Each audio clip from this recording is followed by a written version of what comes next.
permission is incorrect. I'm gonna go look.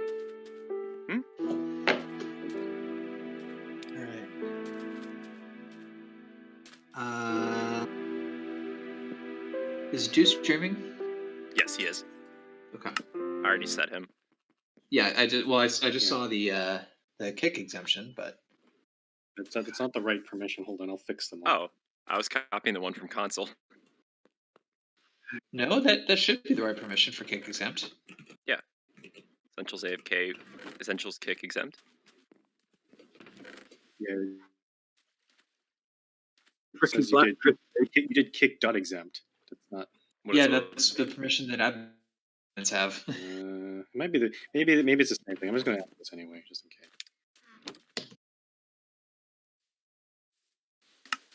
Oh, okay. Oh, that's probably what it is. This is freaking great. Narrator off.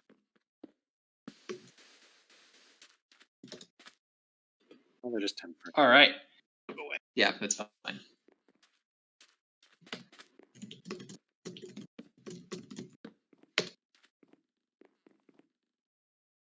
Seriously. Alrighty. Here already. Okay, I think Frumple TV and all of and we have 4 live streams of the public portion of the meeting today. So I think this counts as the meeting is being documented. Skelly, if you have trustee meeting notes, you can pass those to CC and I will take them from him. Yeah, but we'll get to that. And if trustees, if you forgot to do your meeting, now is a good time to start your meeting. But anyway, welcome everybody to the December 2020 General Staff Meeting. This is the final regularly scheduled full staff meeting of the year. We are holding it in a location decided by the pointless stupidity button. We are west-southwest of Chan Bay. So in case anyone's wondering where we are and why we got here, blame the pointless stupidity button. All hail the button. All hail the button. Wonderful. Just to get everyone caught up on where we are, or where we're at with the staff meeting. Private portion did happen. There was a redacted topic that we talked about for a little bit. Nothing to announce from that redacted topic. There are a couple individuals who will be reaching out to directly to discuss a couple details about that redacted topic. But for everybody else, it is nothing to worry about. So I will just say to the people who brought this topic to our attention, thank you for doing so and for submitting it, and all the extremely helpful details that were provided. It certainly made our job a lot easier in making the decisions that were involved. But again, for everybody else, if you don't know what we're talking about, then you probably have nothing to worry about. So that is oops, that's not the button that I want. Anyway, that's what we have from the private portion. It's very exciting. So all right, let's get into the moderator nominations. Chief, I'd like to say a few things. Oh, yeah, go ahead. So just remind everyone, we have changed the voting, I guess, requirement for promotion to 2/3 of the vote. Just to all the staff members here, please still do vote neutral or against, because even though this has changed, there might be still a situation where maybe a candidate gets 2/3 of the for vote, but everyone else is against. In those situations, that does indicate that there's certainly division, and we might have to talk through that. And if in those cases, I may decide to use my veto, regardless of how I voted. If I feel that this person's too much of a possibly divisive candidate. The other thing I'll mention is we'll go through the votes for each of these candidates, but know that the what I'd like to do is we'll do a roll call votes, but once that's done, that's not necessarily the final vote. I want there to be discussion after the vote, now that we know where everyone stands. And as you saw, some staff members may change their mind through that conversation. It did happen once in the last meeting. So know that the final decision doesn't happen until, I guess, we say we agree that it's happening. So that's all.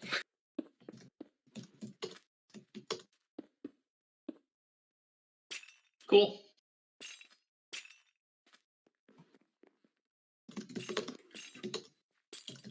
I could stop yawning for a second. That'd be great.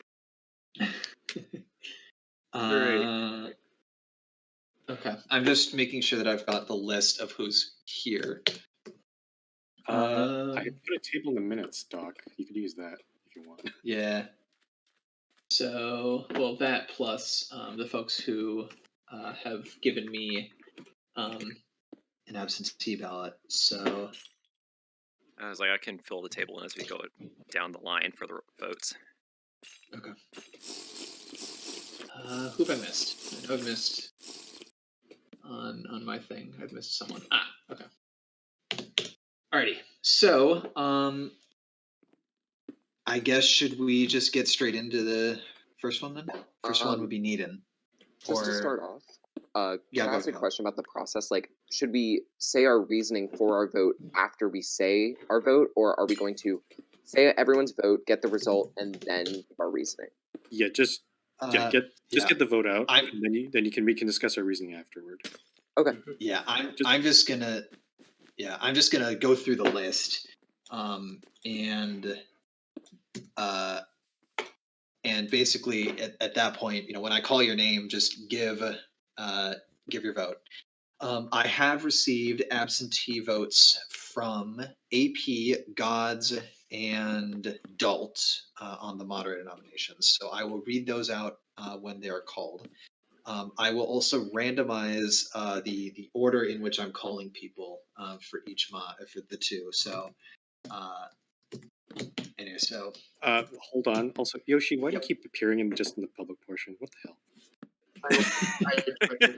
I just woke up. Okay. Did this last time.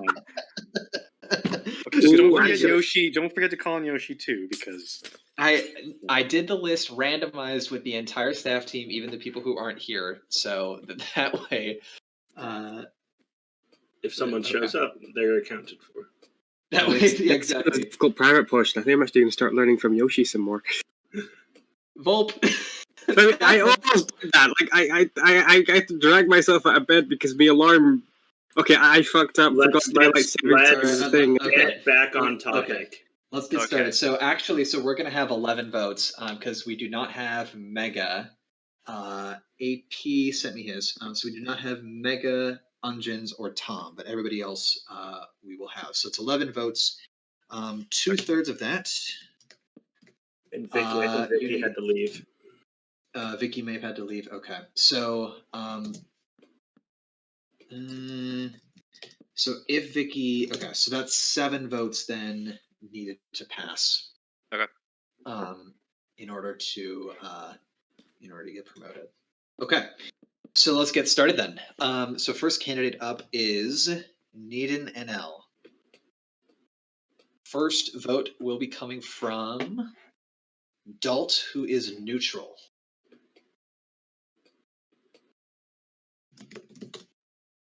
Vicky, left.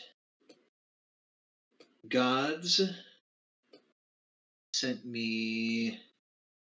So God sent me a neutral for Needham. Ungens is not here. Volp. 4. Frumple. I am 4.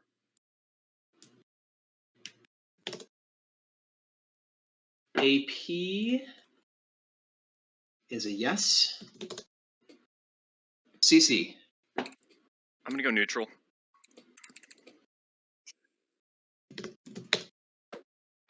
Kyle. Neutral.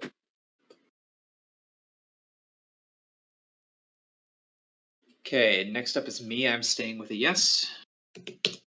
Sinra? I vote yes.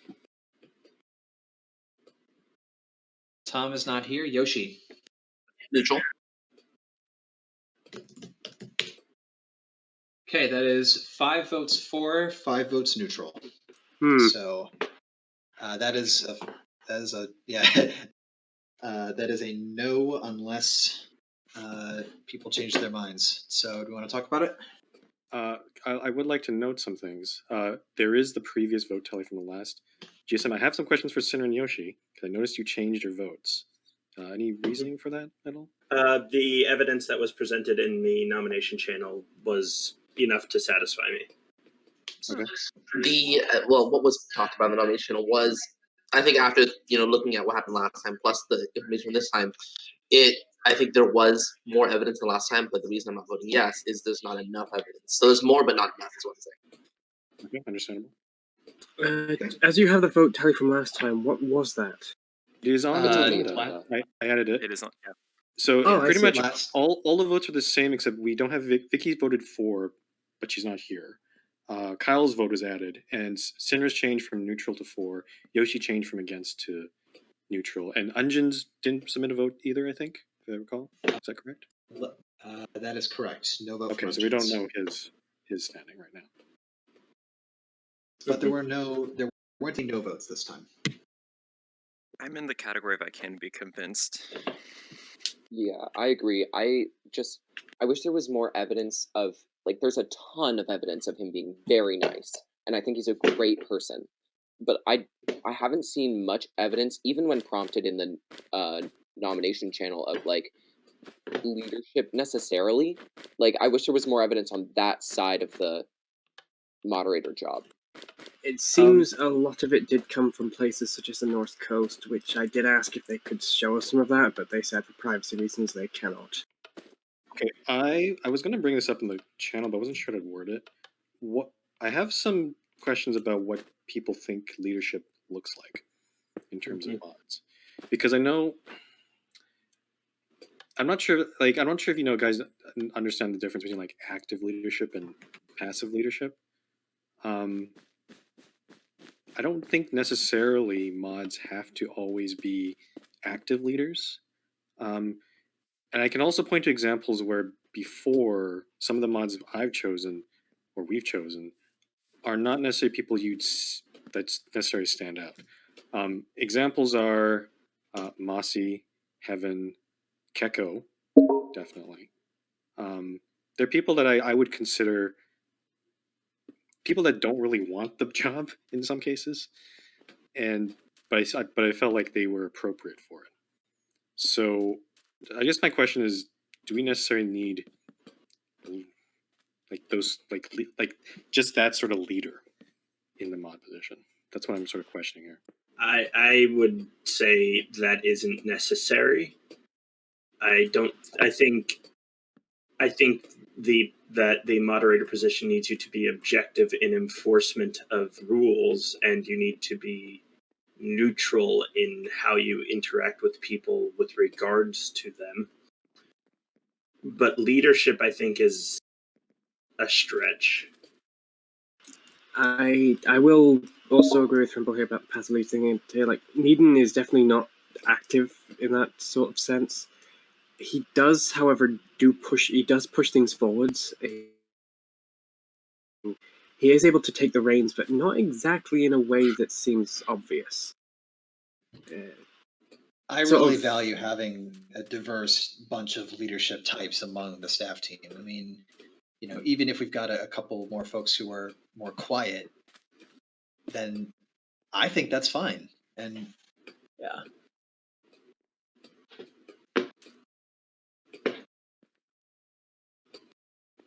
I wasn't saying this to try to change people's minds. I just want something that not just the rest of the staff, but other people who may be making comments along those lines to just consider that, because I think it limits ourselves if we just think about just big brash. I have more of a question for the people that voted for. As someone voted neutral, I'm kind of on the fence right now of voting yes on Eden.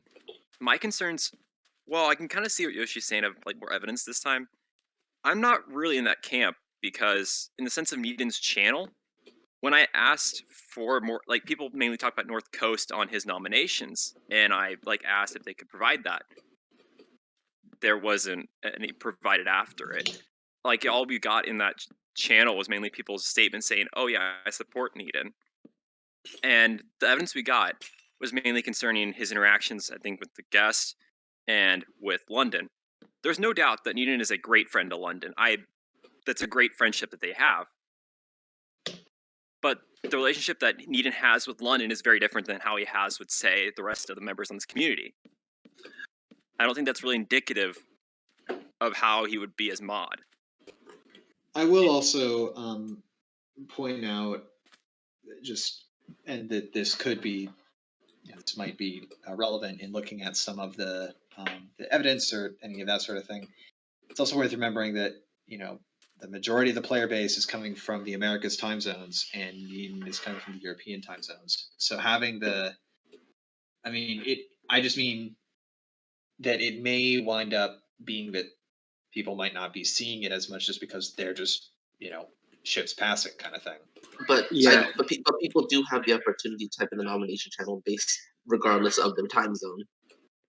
Yeah, and I asked for said evidence, and whenever Frog did help me out here and actually pinged Farky and other people in North Coast to actually try to give some evidence, and there were concerns over personal information. My issue with that is different.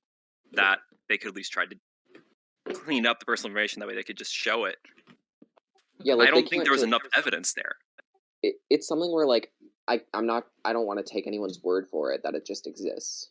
Sure.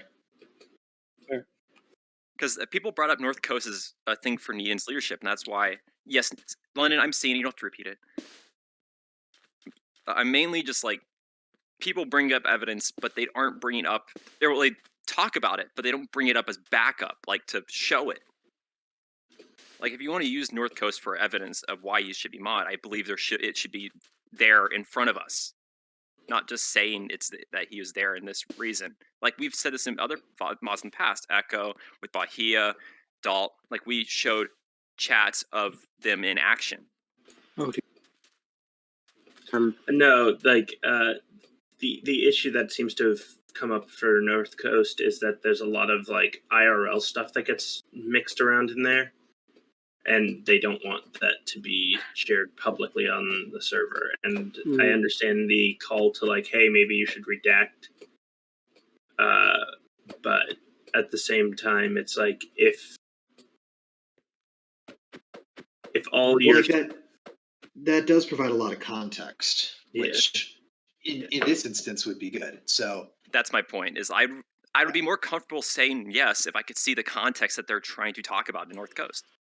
Right. So that's why it's like, even though we may want to see it, like it's entirely possible that if you redact it to the point where it's able to be submitted, you might lose all the context that would give us enough. So the other option that I'm going to remind everyone of is if you have evidence that you would like to share that may contain stuff like that you don't want the entire server to see, you can submit evidence directly to staff via email, and then only staff will see it.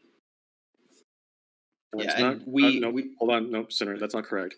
Generally, all the stuff that's submitted to staff will be posted on the meeting agenda. We could, as an option, we could do the job of filtering out and cleaning it up to remove that private information, but the idea is that information still gets publicized too. Okay.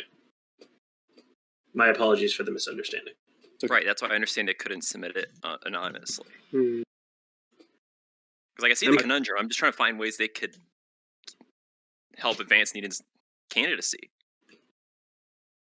I'm currently just looking through the North Coast Discord. It's going to be difficult because I just typed up his name to see if I could find messages sent from Needham, and there's 654 pages. To be really honest, I'm not personally. I'm not as big a fan of MPO evidence. I'm more of a fan of evidence on the server itself. So if there is more of that can be shown, like that's why I voted neutral on Dalt, because I had concerns about like what this doesn't seem convincing enough to me, right? So real quick to answer the question that I'm seeing in the meeting channel, a lot of folks are folks are voting neutral as opposed to voting no, just because usually that means that there's not enough to make a full decision, but we don't want to outright rule it out just because if you have more than 2 no votes, that's an automatic fail. That's not happening. No, the chief, that's changed. That's not happening anymore. It's only strictly 2/3. Okay. Yeah. It's like I'm not against Needham. Oh, right, we got rid of that. I would be more comfortable saying yes if there is more here, because given, like, if we roll through the evidence that is given from us, if we're going to talk about the server channel, the one that I'm in it, that's kind of a given of be respectful to staff. Like, that's a server rule. I'm not really. And that's Susie, you're including the stuff that we looked at a month ago, right? I'm mainly talking about the quality of nominations of this month. Yeah. Yeah, I left comments on there too. So I don't think there was quality as we got last time. I don't think it really added much to the conversation. Just to be clear, with the against and neutral votes, against is usually when someone votes against, that means they have a significant concern about the candidate. It's still worth voting against, because if there's too many against votes, I may decide to veto. So just as I explained before, so just letting people know that. Okay, I'm just going to say, my assertion, because it's going to be fruitless. There is so much chat here. There's projects he's been running, such as Project Bus, which I think he's doing a decent job of, but I can't. There's so much here that it would take much longer for me to get any form of context or understanding out of this. I don't think we can do that in terms of this meeting. So yeah, I definitely think like London should have like at least try to write some stuff up here to help give us context on North Coast whenever. Yeah. Like I feel like him or any other people in North Coast could at least provide more context, and I would then feel a lot more comfortable voting for Need in this case, just to have more. It's my ease of mind. Like I'm definitely like teetering into 4 for Need. I just want to be more comfortable saying it. Just heads up, we could just get an email from Modern. That's just how I would. Yeah, I'm saying my process right now. We'll worry about that later. We'll worry about that later. Okay.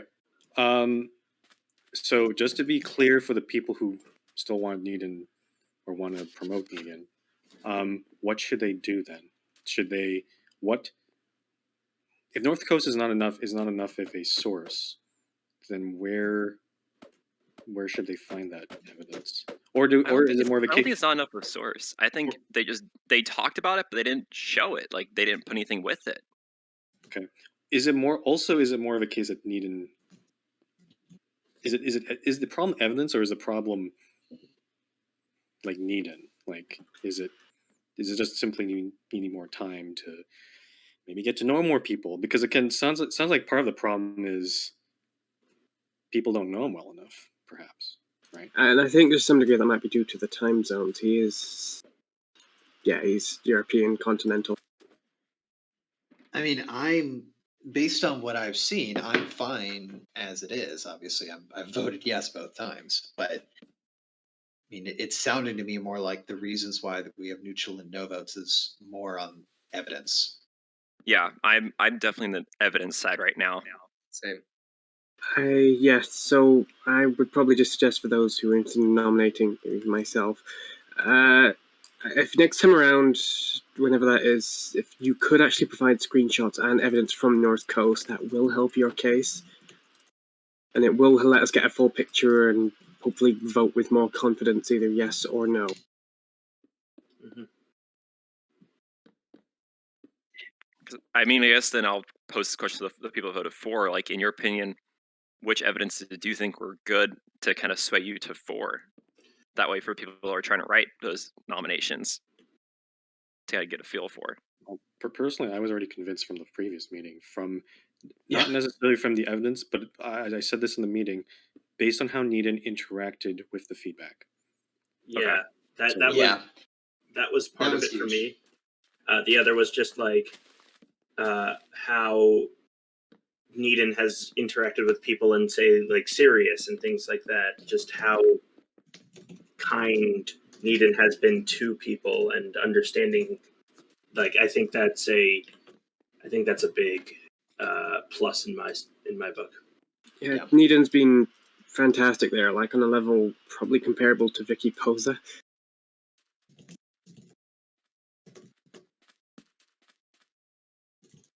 Okay. Yeah, Well, doesn't sound like we're gonna be changing votes here, so I guess we should move on, perhaps. I think Last this call, would I be suppose. last call. Yeah. Going once, going twice. Sold 505 is the final tally. So thank And you. last time. Yeah. Well, there's no votes, but still not a promotion. All right. And then, Alrighty. Next up is Skelly. So let us randomize the list. All right. First up is Kyle. Neutral.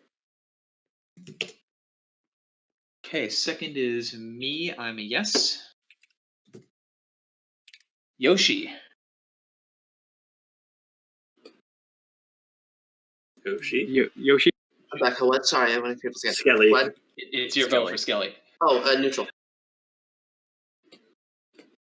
Frumple. Neutral.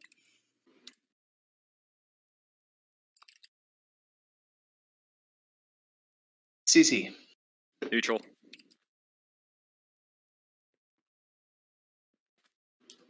AP sent me a vote, and AP's vote was yes. Gods is also a neutral. Sinra. Yes. Volp. Yes. Don't. Don't sent me his vote by Discord, and Dalt is a yes. So that is also 2, 3. It's second verse, same as the first. Yeah, exactly. Wow, that is a 5-5. 505. Ha. I don't know how Okay, we did that. so for the people who voted neutral, why? So I'm more. I would say I'm more for Scully's than Needham's in this case because there's definitely more evidence. There was evidence provided where he was a part of conflict that was resolved. I think some people pointed out in the politics channel or in general.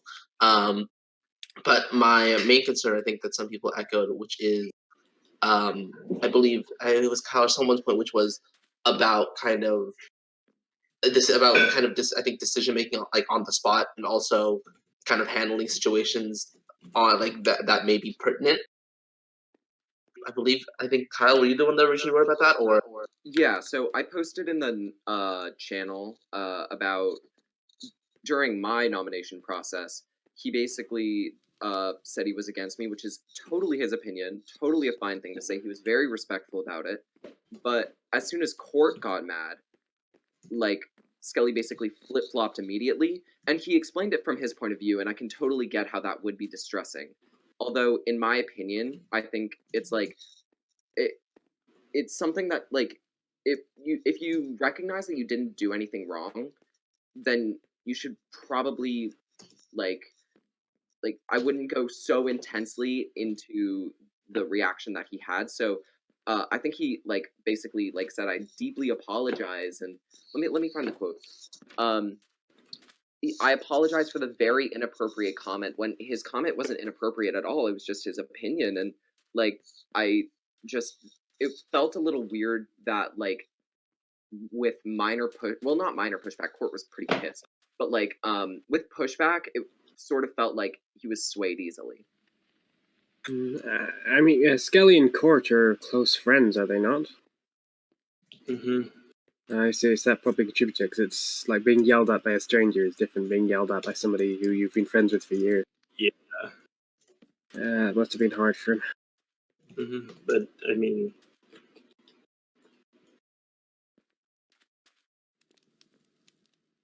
Yeah, I know for me, in the sense of Skelly, like I know Skelly quite like from just like being on the server length of time, and I was trying to make sure that didn't influence my vote at all.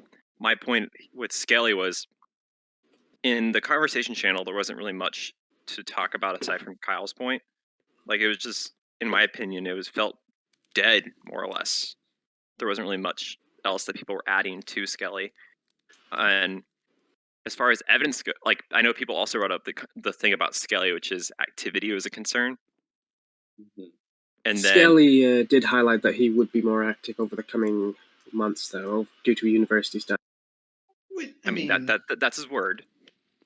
The thing with that is like his school term's already finished, but I haven't seen him on like at all. He was on for Taco Burrito-a-thon, but He's on right now. We yeah. had a T-Bet yesterday. I mean, he's always on during the staff meetings. It might be a bit more of an erratic schedule, but it's not. I would say Skelly is on more than enough to qualify in my book. Yeah, I would agree with that.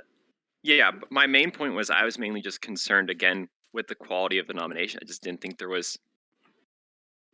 I didn't think they really got, aside from the nomination part, which is that was a good piece of evidence. There wasn't much aside from that. So let me ask this: if the initial nominations were satisfactory to you,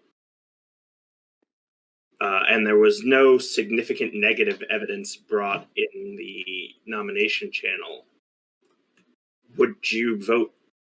Would that change your vote? I try to make sure I look at both channels to make like both the nomination channels, general, and of course Minecraft server. Like I know both candidates are very good people, like very active, very like active. Like goes into my previous point, they're good in the community. Like they both play parts in this community.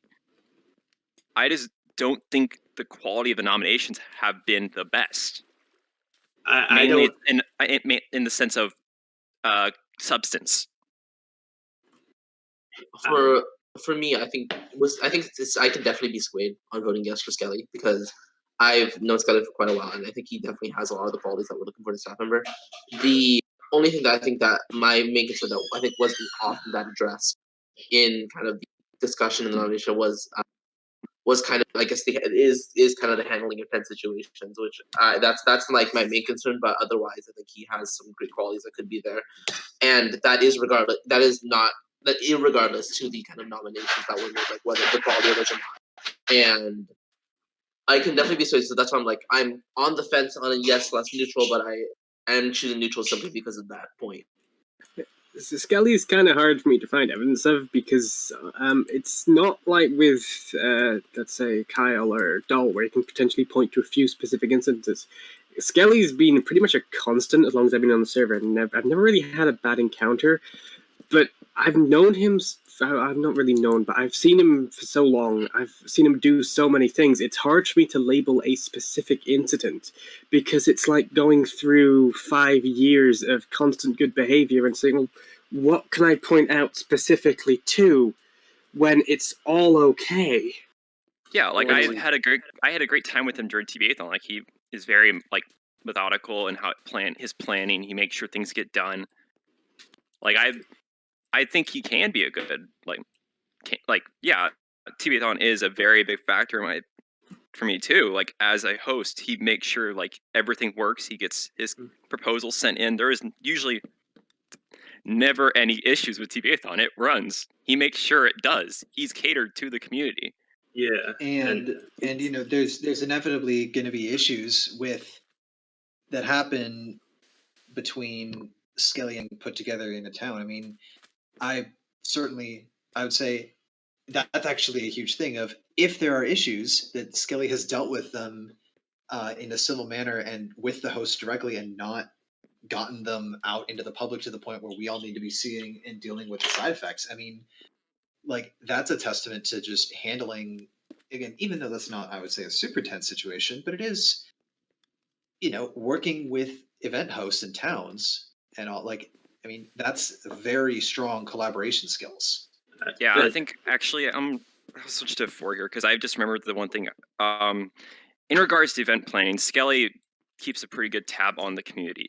I mean, we had concerns about time zones, and Skelly, whenever I hosted in Scarborough, he shifted the time zone TBA-thon for people in the Asian time zones. That way they could attend because there was that concern over not having like people not being able to attend, and so he and I coordinated that for them. Like he tries to make sure that everyone in this community feels appreciated.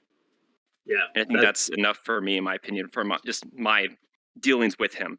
Well, yes, not sure. My point is, he keeps tabs on the community and tries to help where he can. He does, given what he knows he can do, he does it. He made the effort to Yes. be accommodating, and that's quite a big huge. deal. Yeah. That's would be in my book. Yes. I will also say. Sorry, go ahead, Chief. Oh, I was going to say. I mean, say what you will about the meme factor of the trustee meeting, but it is like it's a constant. It's a fun time to organize. It's hilarious to watch.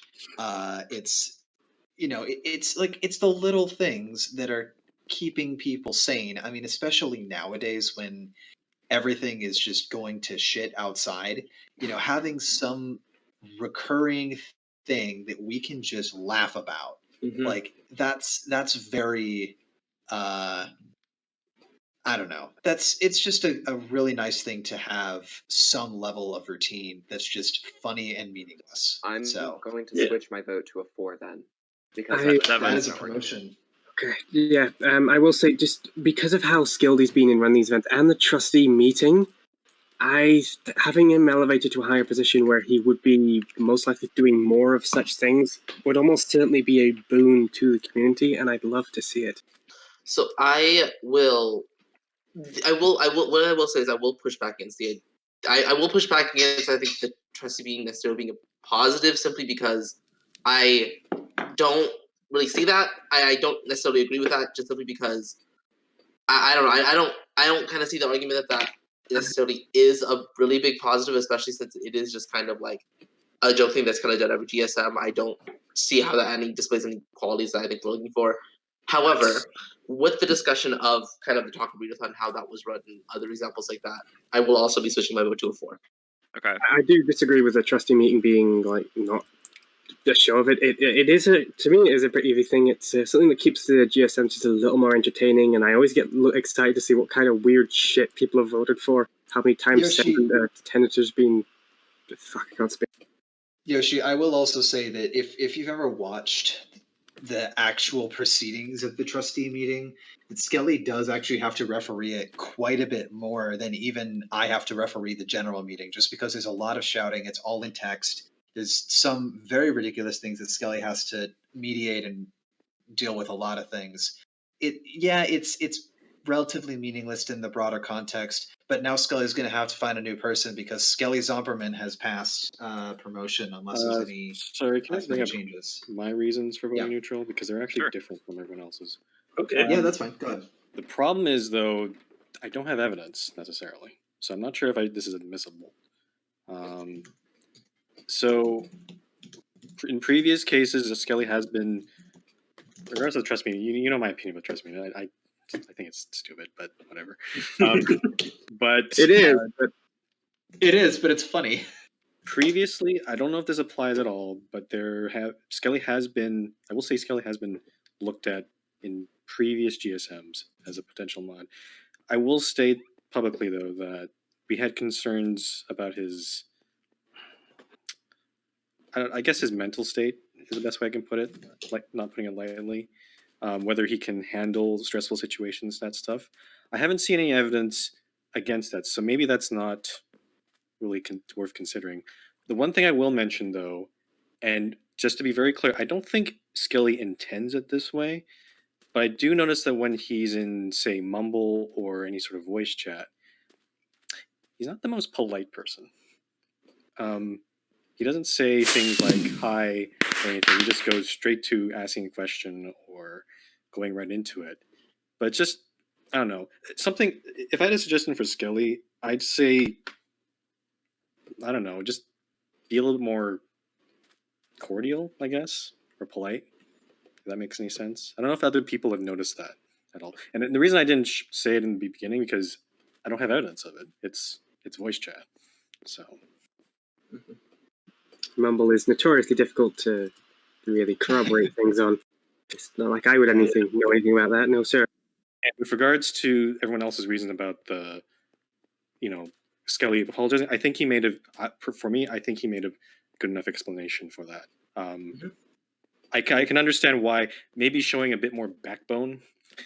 I can understand Kyle's point there. I think that would be useful, or a little more confidence, I guess. That would be useful too. So Yeah, I think that was why I originally voted neutral, which was maybe because it was kind of like it's kind of sometimes dealing with special situations, like I think you put it out. But I think the other points that were made, I think during this meeting, I think definitely kind of pushed me over the edge. But to Skelly directly, I think you have a lot of a lot of definitely great qualities and are definitely very helpful in the community. It's just I would say during tense situations, stuff like that, I think it's okay to ask others for advice, ask others for opinions, and listen to other people. That I think that's the main concern I had. The evidence. I will say the evidence I draw on for that is kind of, and I understand it was a very, I think it's just time for a lot of people, but I think if we look, I think kind of at October 4th, there was there's obviously a lot going on for everyone, but Yeah. I think in like situations like that, it's I think it would be good to kind of, I think it's okay that you're overwhelmed, but it's also okay to seek out help from other Yes. staff members and also other people to get opinions, get perspectives, get more information. Yep. And the other thing is that we are definitely here to help. Like this doesn't just go to Skelly. This goes to everyone in the community. If there's a tense situation or something like that going on, you are welcome to reach out to us, and we can. For server related things, we will try to help as best we can. Sorry, officially, can I change my vote to 4? Because I've been convinced by what everyone else has said. So that is a. So Okay. I think it's more of a 9-1. case. I think it's more of a case. Vote now. As I said, I think it's more of a case of. I think there's stuff Skelly can work on, as I mentioned, but I think but I think the argument that he's been around in this community for a while, and has contributed quite a bit. And I think if he just does those things, I think he'll be good enough mod. To kind of, I think from what you were talking about, I think I know what you're saying about because I think Skelly responded. I think for Skelly, I think kind of a better wording is, or kind of another perspective on is, I think from knowing Skelly for a long time, I think often, I'm not sure if you can correct me if I'm wrong with the Skelly, but often I think as you because where Skelly kind of comes into Mumble, and like if he's there for like one thing, he'll just kind of like ask and then gotta go, like maybe because of time wise, maybe because I don't know if he's not comfortable with the other people there. I'm not exactly sure, but I know what I know what Trumple's talking about necessarily in that regard. But I think I have a feeling it might just be either I think he might be just very direct to the point, which I can understand how that can come off in the wrong way. I can understand that too. It's just that it comes off not greatly, and some people. The problem is people can misinterpret it. Not me, but others, right? So I don't know.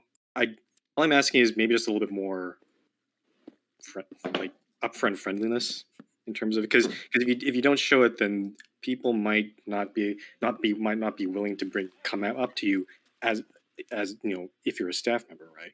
So it has to be a bit of it's hard for me to word this, but it's like Just to Alrighty. explain the thing from the channel, I just thought to what would I do if my friend was pissed at me, and yeah, I honestly can't really fault him there because I'm not fully aware of Quartz and Skelly's relationship. So if my best friend was pissed at me, I would try and fix that, even going a little more generously. So I think that situation is probably excusable.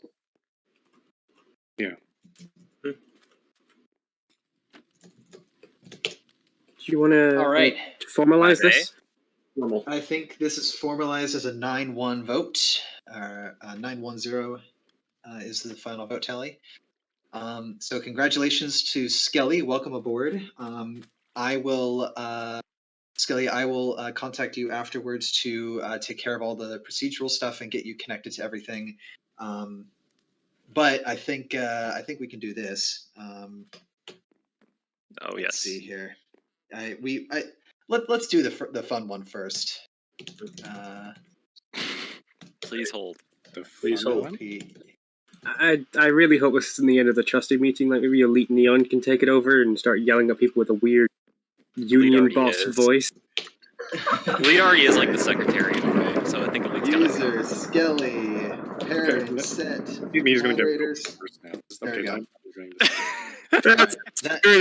Alright, Okay. all right, that one's set, Skelly. We will take care of all the rest of your stuff After the meeting. following the GSM. But congratulations and welcome aboard.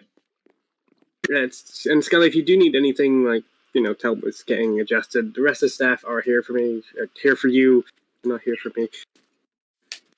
Yeah, Skelly, we should unmute.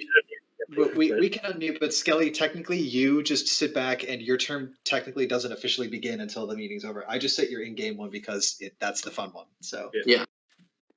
all right, let's get into the bulk of the meeting. Oh boy. 5A. This is okay. Gods wants to post project approvals and notifications. So this, I think, encompasses basically right now we have 4K waivers and airports are handled by email, but pretty much everything else is at a GSM. So Yeah, I'm not so sure about this one because I'm wondering, like, just at least with terms of airports, wouldn't like if an airport opens with after an approval, wouldn't that person just announce it in media or something like that, or to Usually they do. Yeah, you should, yeah, it's a convention, but it's not a requirement. I mean, the only real benefit that gives is just documentation to the broader community that it's been approved. But generally, my main thought is as long as the person who submitted it and staff both have a record of it, in our emails and whatnot, then I think that's okay. At least in terms of the record keeping aspect. In terms of announcing it to the community, I would like to let the airport owner have that opportunity to decide how they want to do that. Yeah. Okay, yeah, that's fair. I was going to say in favor of initially, but yeah, it would be good to leave that to the actual owner of the airport. So I- are we shifting more to where the owner gets to say to put it in notifications? no, to make their own announcement in media. Okay. What God is telling me is an official announcement from us as staff in notifications, which It says, I can actually think. here. Right, Yeah, it would basically be like, and because this is a real thing, I'm going to be preparing I got to do some stuff in Vermilion to do an expansion to Gateway that Elite's going to build, and basically this would be once it's been reviewed and approved that we would post notifications to say, hey, just to let everybody know, Vermilion Gateway Airport has had an expansion approved. Here's the map, and then that doesn't necessarily mean that it's open and gates are ready, but then at a later point, then I, speaking on behalf of Chief rather than on behalf of the staff, like then I would say Vermilion Gateway has expanded and there's gates open and all this, but I would make that post in media announcements. So Because I feel like that brings lots of unintended people asking questions, like bringing stress on the airport builder. That's what I was going to bring up because yeah. now that people know that's approved, people are going to keep on saying, "When's the airport done? When's the airport done?" Gates. Yeah, and as someone as someone that doesn't build public airports but built a private airport, I feel kind of awkward when, like, say, when Scarborough Air Base would say, if I say expanded again, that would be kind of weird to put that in notifications because it's not really open for other people. I expanded an airbase using the same rules that everybody else does, and it just feels. Yeah, I get what. Question. Sorry, go ahead. Me? Oh, No, I was just going to say, yeah, I think that really is up to the owner of the infrastructure project. I think things like, well, roads are like a GSM thing, so never mind. But like for most things, it's really if the owner of the piece of infrastructure wants to advertise it, then they can do so. I don't think that we need to make that a server requirement. I get. Sorry, go ahead, Paul. I'm just thinking, like, while I know there's reasons to not include that for airports, would those reasons also wouldn't factor into things like railways or other infrastructure projects? Like, but then again, there's also a thing of need. Like, as much I like seeing large route proposals as much as the next guy, but I don't think the average community wants to see 3 dozen. Oh yes, rail link approved from X to Y, a distance of Y to Z, multiple times a week in the notifications channel. It doesn't have a ton of use to the community itself, and the airports and other things are the main reasons for including that in notifications. And if we're not going to do that anyways to let people know them privately, what's the point? Yeah. Sorry. I get Go what ahead, God is trying to go for. He's trying to go for transparency, but there, I think, as Volt mentioned, I think this can eventually, even with just airports, it starts to clutter notifications a bit to the point where if you have so many messages in there, some people are actually going to start not paying attention to it as much. So yeah, I'm not as, and this does go into, I'm sort of transitioning to what Dinty's saying about all this others, like adding all the stuff that is inside of GSM ISMs. I think that's along the same lines. I'm not too hot on that idea too. I can think of a single counter argument here. Some people, like myself, I always like seeing new stuff in notifications. It's always just seeing the community is busy and active. Which that's the only real benefit this would do. Like, oh yeah, the community's active. They're building a railway. There's a new airport going up. All this new construction's happening. But that's really the only upside, and it's not that big of a thing. That's what media is for, though. Yeah, that is what media is for. So we'd just be stealing the media's job. Yeah. Well, you always want government to take over the media, right? That's not very cash money of you, Frumple. Anyway, I mean, we already have the propaganda for that. Didn't he? Just fucking said. All right. I guess question for you, Chief, just since he's just, how do you feel about it? Because it sounds like if Dinty's idea went through, you'd have to just basically say the same things over again in notifications. Are you up for that at all? Or I know some people are mainly questioning about how fast the propaganda gets done. I mean, that the first part of it has been nowadays Chief and I discussing who does it first, and then whenever we get around to it, because we both do work full-time jobs. You eat the propaganda out like a hot potato. Like, I don't want to do this. I want to do this. Because you're kind of duplicating the effort. That's my argument. Because for the sake of some members that aren't on Discord, they read that propaganda quite a bit. I think that I think the propaganda should just remain as. I really don't think that we should do anything with regards to 5A. I think that's a solid no, and I think that we should leave it as such. I see the reason why God's promote. Godspeed. Yeah, I'd also vote against it. There's not enough need, and if we are to do this without airports, we'd basically kneecap any benefit and just produce clutter. Yeah. Too many cons to pros, I think. So. Yeah, I would agree. Good intention, maybe not good actual in practice. All right. So that's any final comments on 5A, or are we saying no and moving on? Looking in live chat, I don't see any other comments there, so I guess we'll move on. Chief's muted for some reason, so I guess we can move. Quick, let's skip past the whole GSM and just leave him here. Speedrun, let's go. Increasing the 4,000 block rule to 6,000 blocks. No. Yeah, I had a little thing in forum about this. I basically said, like, I get the argument that Zeta towns are, like, by nature, because it's Zeta, there's more space, further away. But the actual anvils you place have not changed, and that's still a whole lot of track. So, like, even though you need more 4K waivers, we've updated the process with the 48-hour period to account for that increased need. So I don't necessarily understand, because the amount of track that's still being put down is a lot. Like, 4,000 blocks is a lot of way. And so with the 48-hour one, if you don't get a response in 48 hours, it's automatically approved, and therefore, like, I don't really see the need 100%. I will also say that just can't really say too much, but based on what we see in the private portion, a 4K, like just a 4K long rail line is just that, if you do it badly, can create a massive mess that requires a ton of staff cleanup.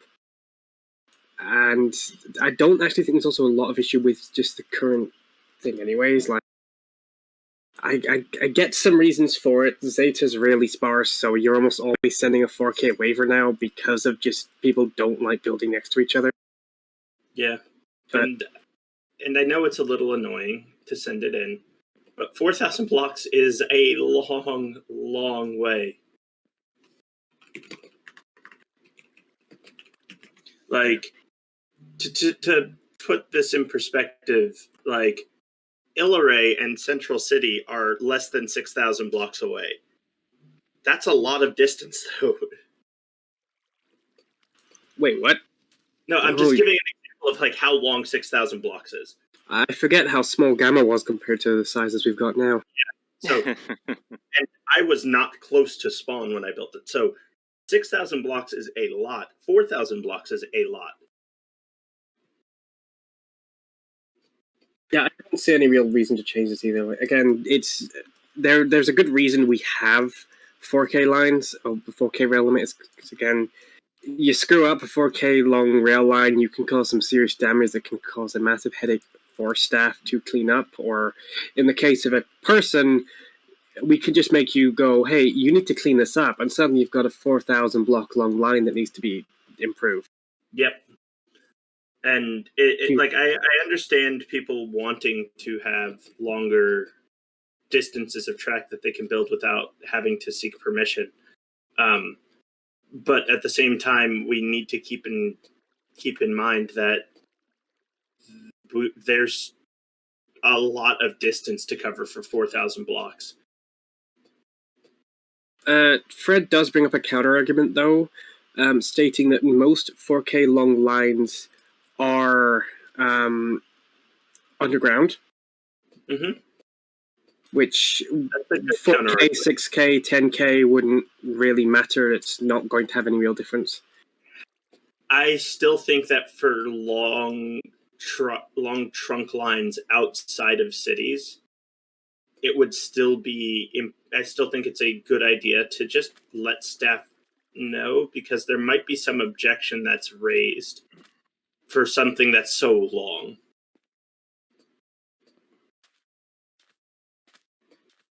So let's just get a sense of where people are at. I mean, you guys, like Center and Vault have expressed their opinions. I don't know about the rest of the staff. Fred seems pretty in favor of this proposal. Otto has already expressed his notion in form against this proposal. I'm curious about other people's opinions too. I think I'm kind of with Cal here on that. Like the with the new procedures in face, it's not that difficult, I think, to get a rail line approved that is greater than 4,000 blocks at this point. Additionally, to kind of make to kind of actually provide an example of why we kind of don't want to change it is recently there was a proposal where they're actually still it's still a current, I think, request where there's some unclear like things that basically, if it was, I think, if we did extend it out, we would have missed it because it technically would have been under 4,000. Because that was a water crossing. Yeah, it was it was a water crossing, and that was like, and having the 4,000, I think, is still like worthwhile. I don't think changing it to 6,000 will necessarily, like, I think Otto's argument have that great of a benefit when there are quite a few things that the 4,000 does allow us to do.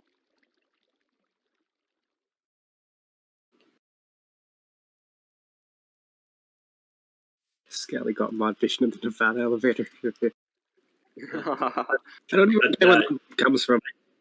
To stay on topic. Sorry. It sounds like the staff unless someone has a dissenting opinion, because I know AP does, but that wasn't really in dissent to the idea of the waiver, but more just having long underground lines. Are there any real dissenting opinions to rejecting this from the staff? The silence is pretty deafening. No, it isn't. It's silent.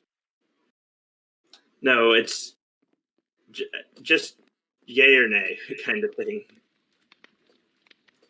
I think we've said what we need to say about this. I And I don't, Yeah, I don't think we're going to approve this. yeah.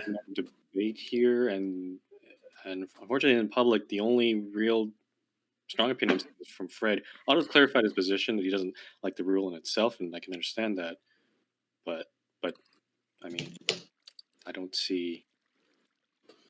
And I understand why you don't like it, Fred, and like I get that. But at the same time, it's there simply so that staff have a record of why is there this line that's going for 8,000 blocks. And I know it's not normally a straight line for a 4K waiver. I'm very well aware of that. But you understand what I'm getting at. And if there's an argument, if there's an argument that we haven't dealt with those sort of things, I can tell you for sure. And as Yoshi has said, we have dealt with this, even with the 4K issue. So yeah, it's still a problem. Yeah. I've got one thing to say on this, and then that's it. I will say that most of the time at the 4K thing, it's harmless. Like 48 hours pass, or some random staff members approves it, it's fine. But if that was always the case, then I think we'd probably be a lot more in favor of extending it. But there are occasionally things where we'll go over the line and realize something is seriously wrong, and if we didn't have this manual approval process, that would have just been unnoticed, and problems would have likely hit us way down later when it's months down. Maybe there's no core protect data on it, so we can't just roll it back. And Right. There's And just, sorry, go ahead, just sorry. as I say, just to be clear, that the way it works now is basically we have 48 hours to object, and if someone objects, that stops that clock, and it reverts completely to a manual process. So I just clarified that just because there is one waiver that's still in the pipeline that Yoshi, I think you might need to respond to and clear, but like the point is just so that we're at least aware of what's happening. And 4,000 does feel about right, at least at the current scale of how things are. If we've got if there's more instances where there's towns that are, I mean, again, you might have to wait a couple days, but I don't feel like the burden is too much. It's not like it takes you an hour to write the proposal to do it. So. Yeah. I will also say in some cases, we do actually end up approving these proposals way before they're actually built. One specific example that comes to mind is the link between Spring Valley and Boralia. The 4K waiver for that was sent in 2019, but it was only built about a month ago. So you can just send these way ahead of time, and maybe even just for proposed routes that you are thinking of doing, and you should be able to just do it that way. So you have basically a bunch of approvals for things that could keep you busy for months, all sent at once. I don't want to be too dramatic here, but I guess I will. I know some people just don't like the 4K rule in itself. Thing is, if we didn't have a 4K rule, we're going to end up in a situation like the old world. Yep. And you know how that turned out. So that's kind of a little bit why we don't want that. Yep. Fred would like information to how that turned out. I would as well, because I wasn't there. The old world, Fred, it's... Go look at the old world. It's just everything going everywhere from everything, and there's no organization and no planning, and it's just absolute chaos. There has to be some rules there. Yeah. I know this because, oh Lord, I contributed to it. Yes, you did, but I think that 5B is pretty much a settled argument. If you folks do want to see like a microcosm of that in the New World, go look underneath Vermilion. Oh, no, that's very true. I say this as I am been rebuilding the Vermilion Metro to work with the Illarel system. Oh Lord. Like spaghetti, but even spaghetti is somewhat orderly. All right, shall we move on? Yeah, I think 5C. I see. from Kitty. This is just changing the label. Yeah, I don't really know what it does, honestly. Like, I think I get it. I think I'm sorry. Go ahead. I think instead of just saying franchise rules, it just makes it less. It makes it less specific. I think so. It now fits. Shoot. It now fit. It seems to indicate anything from rail stations to private property. Yeah. It's to expand it from just being like like franchises, because franchises have become a specific thing on the server. Yeah, like what AP said. Yeah, it's private houses, though. The Well, thing no. with private houses is, like, people will just put a name on a house in a town that, I don't know if does that mean they own that house now? I don't think that would work in that way. I think that if you build your own house, I think that would count. Right. That's now we're in hair split land. Oh, that didn't take long, did it? No, I think no. That's a good point, Kyle. Because if you just say private property, I think it can be, and someone can interpret it as someone's house in another person's town, right? Like, I just let people roam free in my town and claim a house because I don't care. I have plenty of houses, but like, do they now own that house? Is that now like the same thing as a franchise? We could just fix this by simply putting a simple definition to what exactly it is. Like in the case of a house, it's a house that you've built yourself, rather than just sticking a sign on and claiming. But then there's also questions of, what if I give somebody a house, they furnish it? Does that count? Oh God. That's why I said we're in hair split land. How about this as a clarification? Instead of just saying private property, how about private business property? Would that help a lot? That's better. Yeah, I like that a lot more. I think because that immediately covers anything from planes to check-in desks to rail stations to rail equipment, etc. It's right. It's private commercial property. Yeah. Yeah, that sounds a lot better than business property. Private commercial property rules. I think that's much better. And libertarianism is vibrating.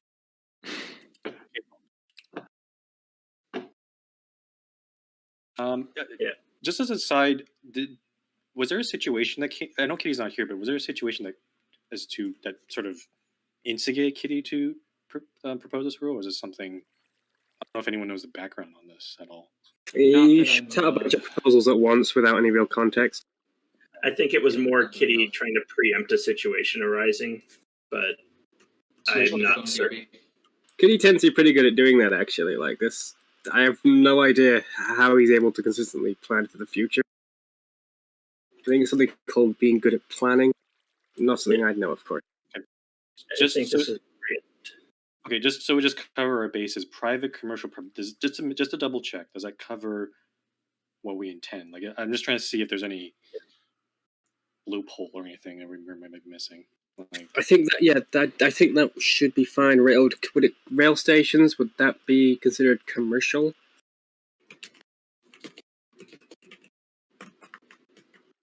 Rail stations would be considered commercial. Okay. If it is a rail station that is part of a transit center, that is still commercial property, but that is owned by a different person. Obi asked about rail tracks. Rail tracks would be commercial property, yes. Yeah, that company built it. Those said tracks, probably. Isn't that already the rule, though? Like, I don't think we're changing anything in terms of rail. I think we're just making it so that it's more clarified into what applies to what. Okay. Right. I may have just thought of a potential edge case. So there's a case where Devi commissioned me to build a park or so. That isn't really commercial property, but it is something I built. So, but Devi commissioned you. That's owned by Devi. Mm-hmm. The end. Okay. So that clears it up then. Yeah. I think this will be fine. I think because that's someone paying you to build them something. Once you've completed it, it is no longer yours; it is theirs. I see. So that's different from a franchise, which is just paying somebody to build something. Something. Well, a franchise is private commercial property. A park is not really private per se. Nor commercial. That would be covered under other rules. All right. Okay. Okay, so it sounds like we can go forward with this. If there's any other cases, we'll deal with them when they come up. But so just to be clear, this does expand franchise to private commercial property, and the rules around franchise now apply to private commercial property. Yep. By definition. So. Yep. Okay. Chief's Alright. not here, so I'm taking over. I'm taking the wheel. We'll take Let's the go wheel. to 5D. 5D, planned band player IAT grace period proposed by Kitty. I'm for this. I think I don't know if we need to put it on the rules page per se, like God said, but I think this should be adopted formally as like we won't process anything of that nature for at least 2 weeks. Yeah, I did float the idea of this happening after the mod apocalypse. This would apply retroactively to the people from recently. It depends on because Kitty didn't specify like a specific grace period or time frame. He said maybe 1 or 2 weeks, but I'm not sure if that's enough in itself, to be honest. I think two weeks is the bare minimum. And I think this is actually good in multiple ways, because not only is it to give the player ample time to submit a will, but like if somebody gets banned and then they immediately see people are just gouging for their stuff publicly, that's not going to make them feel very good, and they might not want to return even after even if they appeal, or it might even prompt them to do things that could cement them as a permanent ban. Yeah, I would agree with that, and I would go so far as to say, because I saw PTLD saying 1 to 2 GSMs, and I think that is, I don't think it should be GSMs per se, but I think 1 to 2 months should be the bare minimum. I think 2 months is a little much. I'd be in favor of at most 1 month. I agree with both. Actually 1 feels about right. Oh, who was that? Oh, hi, Doc. That was dope. I've been here for a while. I just haven't said anything. Oh no. I kind of agree with PTLD actually, because like if we're setting it to be about a month, this makes sure like no matter, even if like someone is banned right before an ISM or something, it wouldn't be considered then. It wouldn't be considered at the GSM, but then at next month's ISM. So it just like works at about a month. And then if it happens at like a busy time like this month where there is no ISM, there's still like not that much time between GSM or ISM in January. So I don't think it would be too long of a wait. But I don't know. I think you get the same problem in either situation. Like if it's by GSM, you could get a situation where the GSM and ISM is very close, so that's not 1 month. But if you say it's a month, then you can also get a situation where you just it's just after the GSM or ISM. But I think either way, it's going to be, you're going to get that funny, weird stuff, like the funny, weird timing, basically. So, yeah. Like, I like a month just on absolute terms. Yeah, I would rather say a month than at like a GSM a month away. Yeah, also because we can issue a ban, irrespective of where we are in the staff meeting cycle. Like, bans are just issued if they're needed, regardless of what the date is. So saying a month doesn't tie anything that doesn't need to be tied. I think, yeah. Skelly just confirmed that 5C was not related to any specific incidents, so yeah. Excellent. That's what I figured, but good to check. Yep. Otto's saying, create a problem of making it too long for infrastructure projects to and from places owned by banned players. Are you saying a month's too long, Otto? He said a month seemed about right, I think. That or somebody else. Yep. Okay. Anything more than, yeah.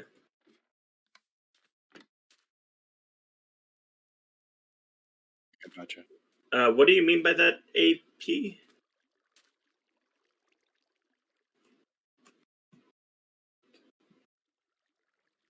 Is he talking about what? Infrastructure projects are allowed to continue after a player has been banned. That's Fred, not AP. Yeah, I see what AP means. Yeah, voluntary bans, it should still be 3 months if the person chosen to setting. So basically, I see. I'm actually confused by both what AP and Fred said. So Yeah, well, APIA is when people actually request a ban, or either the 3-month IAT period would still apply to them, even though they have been banned. Is what I think he's saying. Yes, like whenever his jacked account, we banned that, or Cal's Calferb account. Treat it not as a ban, more so an absence. Yeah, but I mean, we do differentiate between players that were banned for violation of server policy and people who were banned because of account access issues. Yeah, this is dealing with responding to bans that are issued as a sanction. This is not dealing with bans that are done by request. The appeal policy doesn't apply to that because other than don't flip-flop like a maniac, but like, if you're ask us to put a ban on your account for a while, like there's nothing against you for that. We don't even make a record of it. So There is the record is on the bands doc for well, the record's informal. It's not like it goes on your permanent record. Is my No, what we do is we'll say like was previously username or something. Yeah, if you're doing a account takeover precautionary ban, then yes, then we may put that on there. But again, that's not something that like carries over as a penalty. This is dealing with what happens if you receive if a ban is imposed upon you as a sanction. I think 1 month is a good amount of time. So Kitty's chimed in. He thinks 1 or 2 weeks is more reasonable. So it feels like we're debating. It feels like we're kind of debating between, I guess, 2 weeks or 1 month. I guess. Yeah. So it's 2 or 4 weeks. Yeah. Yeah. And what do people think in just those explicit choices? I'd be in favor of. Honestly, I don't know. 2 weeks and a month are both fine. If you had to pick one, which would you pick? Myself. There's a variety of there's a variety of answers. Imperial says 3 months. Jesus. Okay. Right.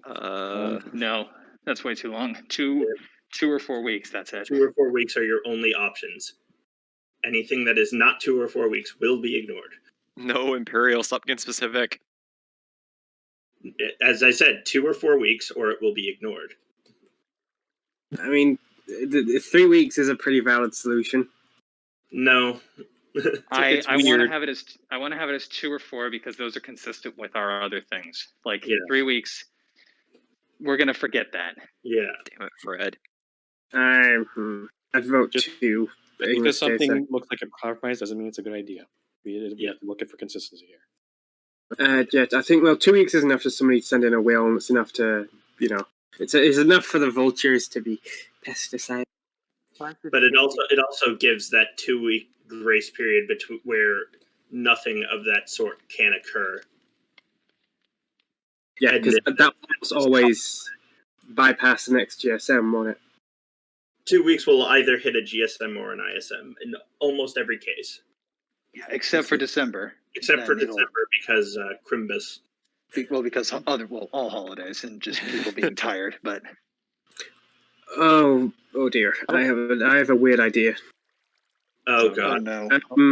2 weeks or the next GSM/ISM, whichever is later. No, that's definitely not. That's too complicated. I think 2 weeks I would say 4 weeks, but I would be willing to accept 2 weeks. Well, how about this? Let's start with 2 weeks and see what happens. I don't think it's going to be a big issue because again, we're talking about band players. That's which is rare. Yeah, actually issuing an indefinite ban is rare. Yeah, so 2 weeks. I think 2 weeks is a good compromise, and it certainly ensures that you won't have people just circling immediately after they're banned. I'll say. Now, so just to clarify, so this means that say someone gets banned on February 1, they have until February 15 to send in a will of what they want to transfer to who. If we receive nothing by February 15, then everything is open to IATs and deputy mayor claims. And if we do receive a will before February 15, but they forget something, then that asset is still protected until February 15. Yep. It's the will being received changes nothing in terms of this timeline. Except for named assets. Like as soon as you receive something and it's been processed, then Yes. then that asset has restrictions. Yes, but this is specifically for IATs.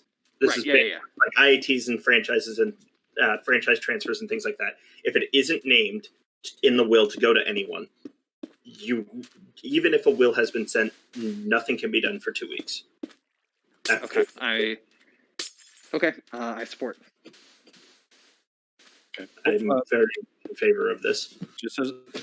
As a reminder, though, we do have to enforce this. So if someone does get banned, and people start talking about assets, we need to clamp down on it because it's gone pretty annoying. Yes. So oops, sorry. Even before the 2 weeks is up, after 2 weeks, that's fine. But any discussion about it we should just tell people to move on from that. So. Yeah, so I guess my question now is this applying retroactively to the people of October? I mean, it's been more than 2 weeks. It's been 2 months, so yeah. I mean, right now you're going into 3-month territory, like about to. That's why I'm asking. Because if you say yes, that means that all the stuff of October is now open. If not, that means you wait till June. It technically has been, because we say IATs are for anyone who is inactive or indefinitely banned. This is just putting a qualifier on that second case. Yeah, so like deputy mayors, like we've always held the rule that the point of a deputy mayor is so that someone can take over town ownership as soon as an indefinite ban is handed down. The DM can immediately take it over. So what we're saying is that. So actually, that brings up a question: does this then put a 2-week hold before a deputy mayor can take it over, or is this just for IATs? That's what I was trying to clarify. Just for IATs, I thought. Yeah, because the deputy mayor will still have precedence. Yeah, because we set up the deputy mayor thing explicitly for when someone gets banned. Okay. The ownership of that is transferred as soon as they can send in a. If the deputy mayor asks to take it over, then they can do so immediately. Okay. Obi just put an interesting question. Can a will override a DM transfer? I guess we're kind of getting off topic, but that might be a case. Well, it's relevant. I would say yeah. I actually can speak directly to that because I was officially listed as a DM for a town of a banned player, and then the will of that player gave the town to someone else. I would say yes. I think I can be ready. I would say yes, but I would heavily caution everybody that let's try to avoid having that situation. And if you need to, please update your deputy mayor to someone you trust, so that if you forget, that the town will go to the same person regardless.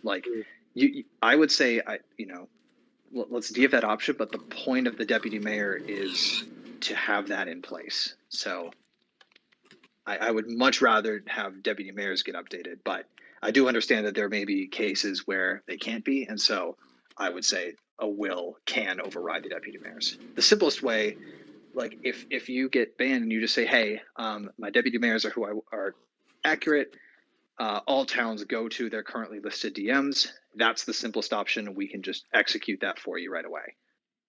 I think we've kind of gotten circles to it, but I think we've kind of made a decision, I assume.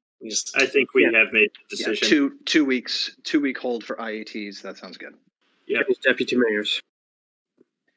Deputy mayors can claim immediately, but may be overridden by a will. Okay, that sounds fair. Yeah. 5E. So actually, before we go on to that, Otto did bring up a thing that he wants to at least have. Yeah, he wants to have some input on his proposal, which is 7B, but he has to go, and he asked us to talk about it first, so he can leave. Otto's still here? Oh, he is? Yes, he's in meeting live. There's a message at 1:14. I sent a message just now.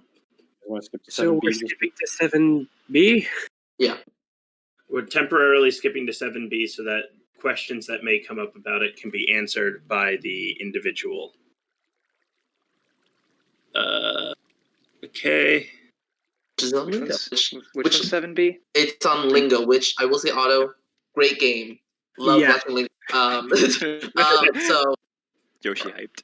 I'm just going to immediately vouch for his favorite here. Like, he's been doing a lot of work on testing it, and it's Yeah, no, playing beautifully.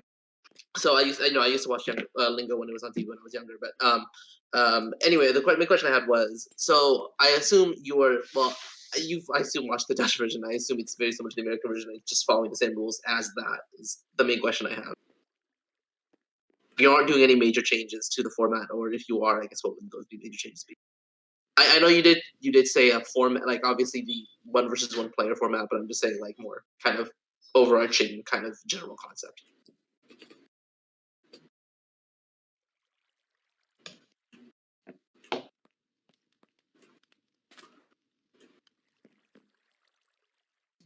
And for those wondering, Otto is typing. Yeah. Okay. But I mean, if it's all basically just taking the format and different components of the show, then yeah, that's what I'm asking, just to double check. And again, I will vouch. Okay. Otto has been. I have run some tests for Otto, as has Needham NL. I think he's doing a very good job of setting it up.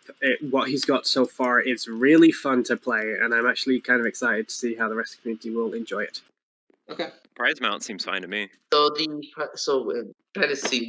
So is the prize amount 1,000 or 1,800? I'm a little bit.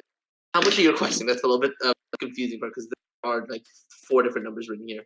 I think I get what he's saying. With Lingo, I think one of the gimmicks is that there's the lotto bingo bit at the end in which you can win more money, which might be why there's different amounts given. So based on what I know when I used to watch it, the final round essentially, it's basically kind of a bonus, a jackpot round where you can gain more money based off of the base amount that you want for winning the whole game. Otto, what's the maximum amount of what someone can win? Yeah. Essentially, in short, for just kind of bookkeeping sense, what is the maximum amount of money you are requesting on this proposal? It says so in the agenda, up to 1,800. No, in the agenda it says and a $1,000 jackpot. So see, that's what I'm saying. There's 2 different numbers written. There's Otto, I would say if you're doing future requests, and actually to everyone, if you're doing event requests, it is incredibly helpful if at the very top or very bottom you have a thing that literally says total amount requested, $1,800, and that's the entire per episode, right? Well, yeah. Per So episode. the other question is, would this be like per episode? Would there be multiple episodes, or is this like kind of a one-off event? Yeah. He has just specified that it is per episode. And how many episodes would this be? I think he said 5 in the proposal. Did we? I did see it. At most 5. Okay. So at most, it's about 2,000 per 5 episodes. That's about 10,000 over the course of 5 games. What, Otto? When are you planning to host this? $9,000 roughly. And that's absolute most. Like, that's the absolute most you'd be giving out. I'd imagine we'd probably be giving out probably half that, maybe, judging by how shit I've been at. Otto, when are you planning to host this? This doesn't mention any dates at all. It says 5 matches over the coming 3 months, one of which for the next GSM. Yeah, the dates are. So, okay. So what I would like to propose is I am fine approving this in concept. However, I would like full budget and clear prize amounts submitted, and we can handle that offline. But I'm fine with that. Is not impossible, Otto. You can say what your maximum is, and we can go to that. He did. He says his maximum is 1,800 per episode, approximately 5 episodes, which is approximately $9,000 in total. Because of the nature of Lingo, the actual money that one can win varies greatly, much like how with the Mole, where the amount of money that you can actually win, it does vary greatly. To be more clear to answer Chief's question, the minimum amount that can be won is $1,000 per episode. The maximum amount that can be won per episode is 1,800. Therefore, the minimum amount requested is 5,000. The maximum requested is 9,000. That's clear. No, he says the minimum. Technically the minimum is 0, but we're talking about the jackpot here. Like we're talking about. Okay, So yeah, the reason is auto, just to prove to you, it's not impossible because the rules of the game, you can figure out what the mathematical maximum is. So like it's really, really, this is incredibly confusing to look at. He did say that though. It was 1,800. Where I don't. Well, it does say okay. Wait, hold on. Okay. Oh, up to about $1,800. Yes. Okay, my point is though, like I really would have preferred a thing at the bottom of there are 5 episodes, max 1,800 per episode, total amount, like maximum budget requested 9,000. Like just one sentence at the bottom would have made this a lot easier. So I think it is. I think this is completely fine based off of what I know of the show, and I know how auto like I've seen auto work before. yeah, I think it's going to be completely fine. Just of course, only concern just because it's the new event. Obviously, if something does disastrously go wrong, we do have the right to pull it at the end in case like something really terribly goes wrong. But I don't think it will. So I'm happy approving this. Yeah, but the rest of it, now that that's clarified, I'm fine with this. Okay. So approved in full? Approved in full, sounds like. Okay. To answer a question that I saw from Sasha on why we pulled this one forward and when we did not pull Modern Art's request forward, this is much more complicated and we needed to do so with auto present. Modern's request, we do not need him to be present for. Even though it is, even though like it was time sensitive, we will get to Modern's in turn, but he does not need to be present for it. He did send us something about it. Yeah, it's in email. That already has an established process. This is much more complex, so we needed to deal with it now. Okay. Back to 5E. Back to 5E. So I'll go ahead, Chief. Yeah, go ahead, Frumple. I'll just come out and say this. I think I can see why this rule is here. I don't think it belongs with belligerent dissent because I think I've explained it a few times already. Belligerent dissent is mainly about people who either repeatedly disagree or complain or do it in an uncivil manner. I should word that properly. Either they repeatedly or uncivilly disagree with staff policies or staff members. What this seems to be more around is any conflicts between players, which I agree we have seen them in game and on Discord. I think it's on its own rule. There are some concerns about in the short term this would solve the problem of at least keeping off public chat, but at the same time it sort of hides the problem because we're just leaving those up to those two to solve the issue, and in some cases some people don't have the tools or help to be able to do so on their own. Sometimes there needs to be assistance from say a staff member or someone else to I firmly agree with what Frumple said here. Like, while this would keep it out of our hair, it could just make things worse privately behind closed doors in a place where we won't be able to monitor it, and thus we won't be able to tell how it's going. So we could end up just with an increase in animosity taking place without our knowledge, and thus giving us no ability to fix or... Yeah. It could just cause things to develop worse. So Wipeout posted a bit of clarification, and that the intent is that it would be mostly used for project channels, but I don't want the project channels to just be, you're talking about something I don't want to hear right now, therefore I'm shooting it away. Yeah. Like, for politics, we made an exception for that because people get very heated about that. It's a sensitive topic.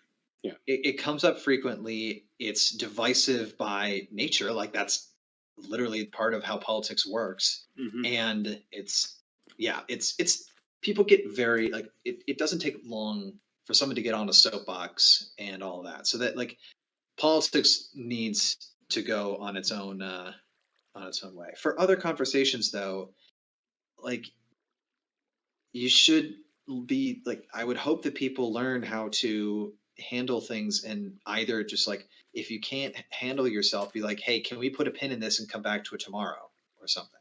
Like that would be the best is like if you just take a break and then come back when you have a level head. Yeah, I don't want this to be any kind of censorship thing. Like the only time that I would want to use this is if there's an argument between people that shouldn't be in public.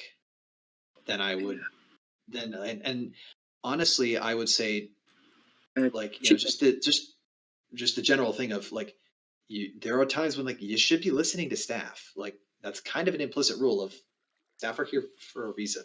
So Chief, I have a question. When you say for arguments that should not be discussed in public, what sort of argument would that be? Sorry, I don't know if that's the best way to put it. I mean, the thing that AP was just talking about was the it is a slippery slope fallacy to some degree, but also just we don't want to use this in the context of I'll get to your question in a second. We don't want to use this in a case where it could turn to something like censorship. As an example of an argument that probably doesn't need to be in public, there was the incident a few days ago where it was who was that? It was with Subway and a few others in public chat. Like that was clearly starting to piss off the bystanders, and it was an argument that if they were serious about having, probably might have been better suited not in that channel. Or like the other thing that I'm thinking of too is if it's an argument between two people, say about where to build a rail line in their town or something, like you might start in public if the server's quiet, but then you might need to move it to DMs because it's only those two people who are involved. Even in those cases, I still have some reason to disagree. I think even topics over things that aren't actually that important or pressing, we should be making an effort to make sure that those arguments, when like, don't just get shoved away in a place where they can worsen and cause like long-term damage. Because staff not knowing about these forms of dissent and anger at each other, I think it's kind of proven to be disastrous. That was quite literally my entire point, Volby. Was I don't want this to. I don't think we should implement this explicitly because this happens so rarely. And most of the time, if it's just someone talking about like an infrastructure project or something like that, people will say, "Hey, let's take this to a project channel or something," and they'll talk about it. I disagree about having it rarely. It's happened quite a bit. It always happens once in a while too. I guess, but going back to this proposal, I think I would rather see people when you see something like this happening in public. I don't think the response should be tell them to go take it to PMs or take it privately. I think you should inform staff. And staff can then make a decision of, okay, what was said. They'll look at what was said. And if it's a conflict that needs resolving or mediation, then the staff person can intervene. If it's or if they think that they can probably resolve it on their own, then yes, they could break it to DMs. But I don't think the automatic reaction or course of action should be to just take it to DMs. I think that's a bit. I think that's too simplistic. I'm going to just be honest and say if they're in a situation or the people that they have a fight or argument about this publicly and it gets rather heated, I would be in doubt about their ability to handle it privately. But there are some exceptions to this. Like, I mean, there's cases where an argument between two people will spiral out of control because bystanders will step in, and suddenly you get cases where one person suddenly feels really ganged up on, and they're forced to back into a corner and get even more defensive. Like, that is one example where I would say taking it elsewhere could be helpful. Because I think in the case of Subway, that might have been what happened from his perspective, where people start to get involved on the other person's side, and then he felt surrounded.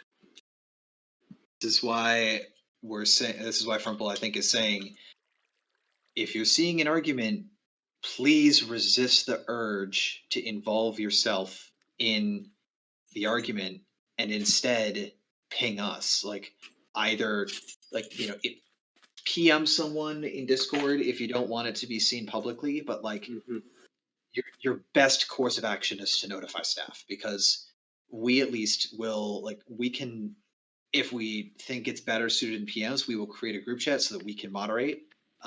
Or if we trust them to handle it privately, then we can step in and tell them to take it to PMs with force. And it's also worth mentioning that a lot of you guys, I know that a lot of you guys want to try and make your point and try and help rectify situations on your own.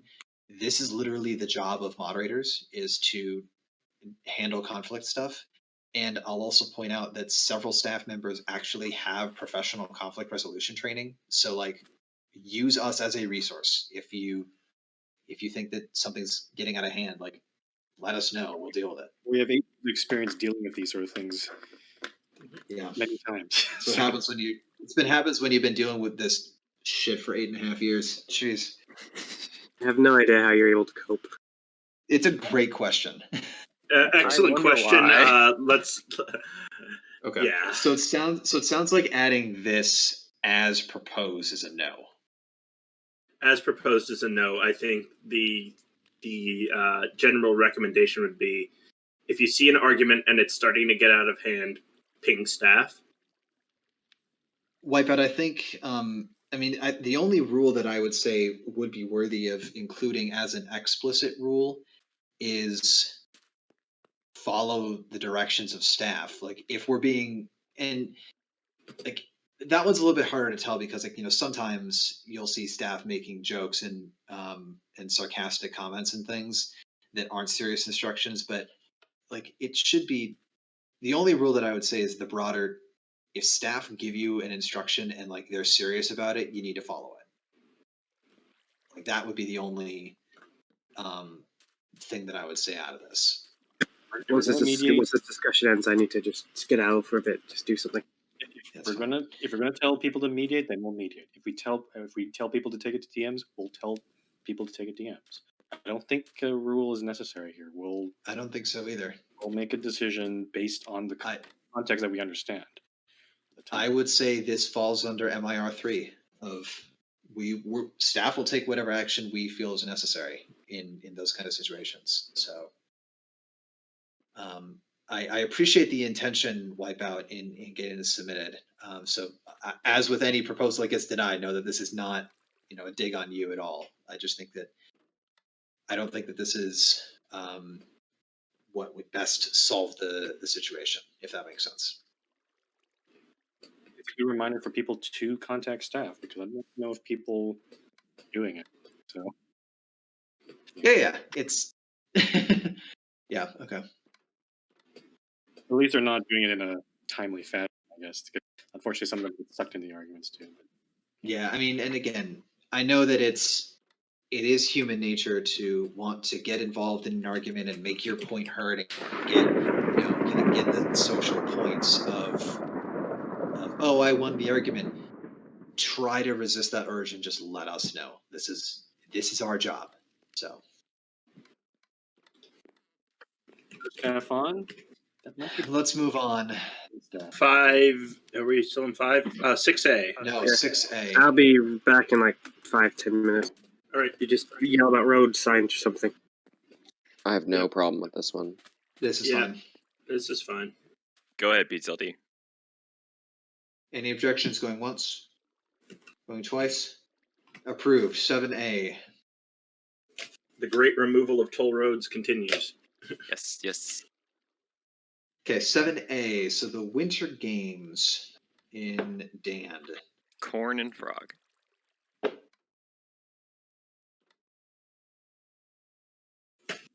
So I always get these confused. There's the Olympics and there's the Games. Yeah. So the Winter Olympics Games is frog.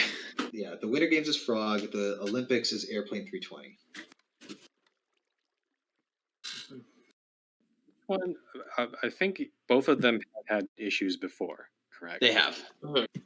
If I recall correctly, the Olympics airplanes running, the last one was done pretty well. I don't know about the summer winter games. Were there summer games? There was not a summer game. Just a winter. Summer game. Frog only does winter games currently. So do we remember how the last winter games went? So So, to my knowledge, there were some of the projects went well, but if I remember correctly, it was kind of done at an inopportune time where kind of a lot of the participants ended up leaving, and it was like because I think it was like 3 or 4 a.m. and they're like, oh, we told you you have to leave at this time, so like we're gonna go. So I know some people had to leave before it was over. Remember that that's like the big kind of thing I remember. I remember the parkour was too hard, but that's kind of like a minor thing. But I remember that the scheduling was a little bit of an issue for each participant. I mean, in terms of winter games, I know the planning has been decent. Conark has talked about how both him and Frog have been coordinating, getting everything ready.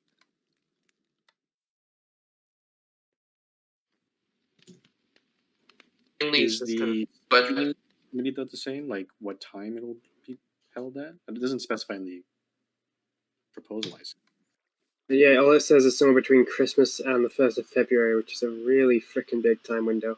I believe it's an Asian time zone, according to Conrick from last time I talked to him. I would definitely love to have Frog to confirm that, or Conrick. Yeah, I would assume Asian time zone, but yeah, PTLD is saying there has been little planning. Olympics or Winter Games? I know there are people. Oh, we're talking about Olympics right now. Olympics, we're talking about the Winter Games right now. Winter Games, they've actually been doing some decent planning. Conark and Frog have been working on that. Okay. Well, with Conrick at the helm as well as Frog, I have a lot more.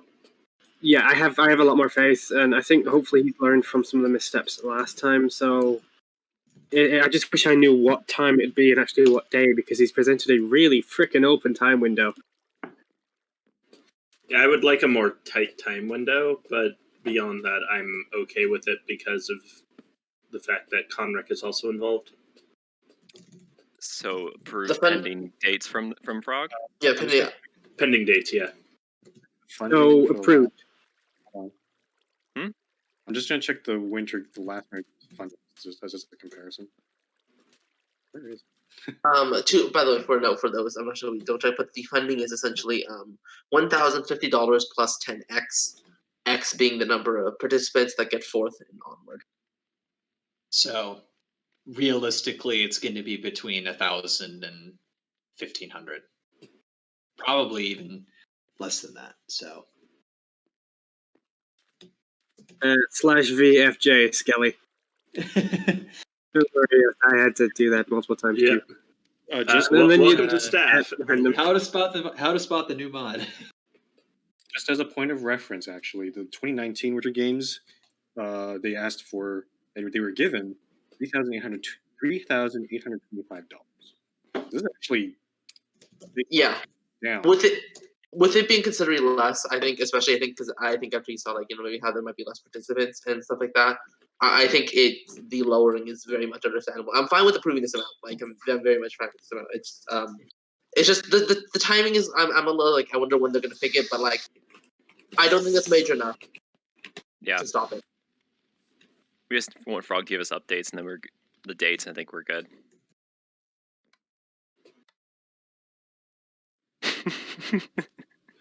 Yes. True. He's already mod. He's knowing the advantage to is better than me. I didn't even remember what the heck the fake leave command was. All right. I think 7C? this is 7C. It's approved. This one is Noah's plane judging competition. I have been assigned as a judge, as has Airplane, so I will be trying to help out with the event if need be. I think that the funding amount here is the bit in question, and I think it should probably be quartered. I wouldn't say quartered, maybe halved. No, I say quartered. For a 90-minute event, I say quartered. Oh, 90 minutes. Okay, yeah, probably quartered. Gods has a comment on it that says just take a 0 off of it. So first is 500, second is 250, third is I agree with Gods, to be honest. I agree with that. Yeah, and I do too. Would we? Yeah. Yeah. Just lower it by an order of magnitude. Yeah, the proposer's agreeing with a smaller funding. With a significantly smaller funding pool. I mean, and if this goes well and you want to do another one, you could probably ask for higher funding if as if it's proven to run well. Yep. If there's interest. I think it's fine so long as the funding is 500, 250, 125. Yeah. For concerns about the rules of this event, or have those been addressed? Yeah, I'm more curious on the criteria, if anything. Yeah. So it looks like structure, design, interior, exterior. I asked for a clarification from him. He sent some stuff. It's in the bottom. Yeah, I see that part, but they didn't go into like detail what he means by those, like what criteria on that. I am honestly not too hard pushed on like that's being big. If there's a board of judges and there's multiple, and I think there's at least some criteria in the structure design too. I think maybe a short description I think is maybe needed, but I don't think that's enough for me to say no to this simply because I think when I've tried to, or like when there's other competitions, it's like we have to judge something. It's fine to be at least somewhat vague. Okay, so I got worried for a second. Wait, hold on. Let me check the time in PST. Because mainly I was just curious, this is aircraft, so I was just curious when he meant like different styles of aircraft. Because like I could enter like a military aircraft for somebody else, but like commercial, like how are they judging that? Semantics, I know. Are you looking at the time of the event? Because that's a little odd. Yeah, I was going to say. Okay, Noah is here, by the way. Okay, yeah, no, I'm just going to heads up. I'm not going to be able to make this. That's 6 a.m. my time. Yeah. Noah, 6 is that? I guess. I would say that I would strongly recommend making it later, as this will allow Europeans to attend and Asians to attend, but it will completely block out North Americans, which are I would say go later, like 7 p.m. UTC. That's 10 a.m., which is. I mean, the thing is, also apologies for my background noise, but if he wants to set it at the time, I think that's completely fine. Like, I think if he wants to focus on time zone, that's completely fine. It's just make sure you pick judges that are available to be there. But otherwise, I won't be able to attend with the current time span. But otherwise, if it's set that time, I think it's fine. To be fair, having more events in that time zone I think that's something we want to look for. I think no, you should just try to run it at this time and see what happens. Yeah. The other thing too is I mean, as long as you cut off the building, you can judge things asynchronously. Yeah. Judges can come in later, but the time I don't think I have a problem with like necessarily. Also just so you know, the 4 p.m. UTC it is it? I don't think is that 8 a.m. I don't think it's 8 a.m. 4 p.m. UTC is 3 hours before the standard start time for staff meetings. So that would be 8 a.m. 8 a.m. Yeah. Right, no mind. But essentially, I would just say I think the time is fine. It's just main question we have is just kind of the judgment on like what you mean by each of these categories. Yeah, otherwise, 4 p.m. PST would be, or 4 p.m. UTC would be midnight in Singapore. Soon worse, but anyway, up to you to pick the time. So. Why couldn't we just be a flat Earth? Like, no time zone issues, just perfectly flat. Yeah, I would say don't feel pressed about changing the time, whatever. But we do need some clarifications, kind of on the possible judging. Yeah. So, pending that, are we okay with this? Pending that, and GSM, nice. Pending that, with the order of magnitude decrease of with the reduced prizes, I'm fine with this. Yep. Okay. We just need that clarification before we can formally approve it, but that we can do in an email. Yeah, just shoot us an email after about basically clarifying kind of each section. It doesn't have to be that long. It should be like maybe 1 or 2 sentences, like, oh, when I mean exterior, I mean judging this. When I mean interior, I mean judging this. That's really good. Yeah. Yep. All right, that all sounds good. Noah, now is not the time to recruit people because we still have staff meeting to get through. Okay. One thing, I would recommend just maybe message me after GSM so I can figure out what the hell's going on, see if I can still attend. I do want to help you with this, but if it's at 6 or 8 a.m. my time, sorry, no. What 7D? Okay, let's get to that. Okay, 7D. You know how we were just talking about the Winter Games and the Winter Olympics? Here's the Winter Olympics. The Winter Olympics, there were concerns over the Winter Olympics, as we saw earlier in the channel. Yeah, I just to be based clear, on those concerns. Hold on, just to be clear, just to jog people's memory. Last time, the Olympics before 2 Olympics ago, there were serious concerns. We did talk to Airplane about them, and then he did run the next Olympics. Those ones went, from what I recall correctly, went a lot smoother. They did.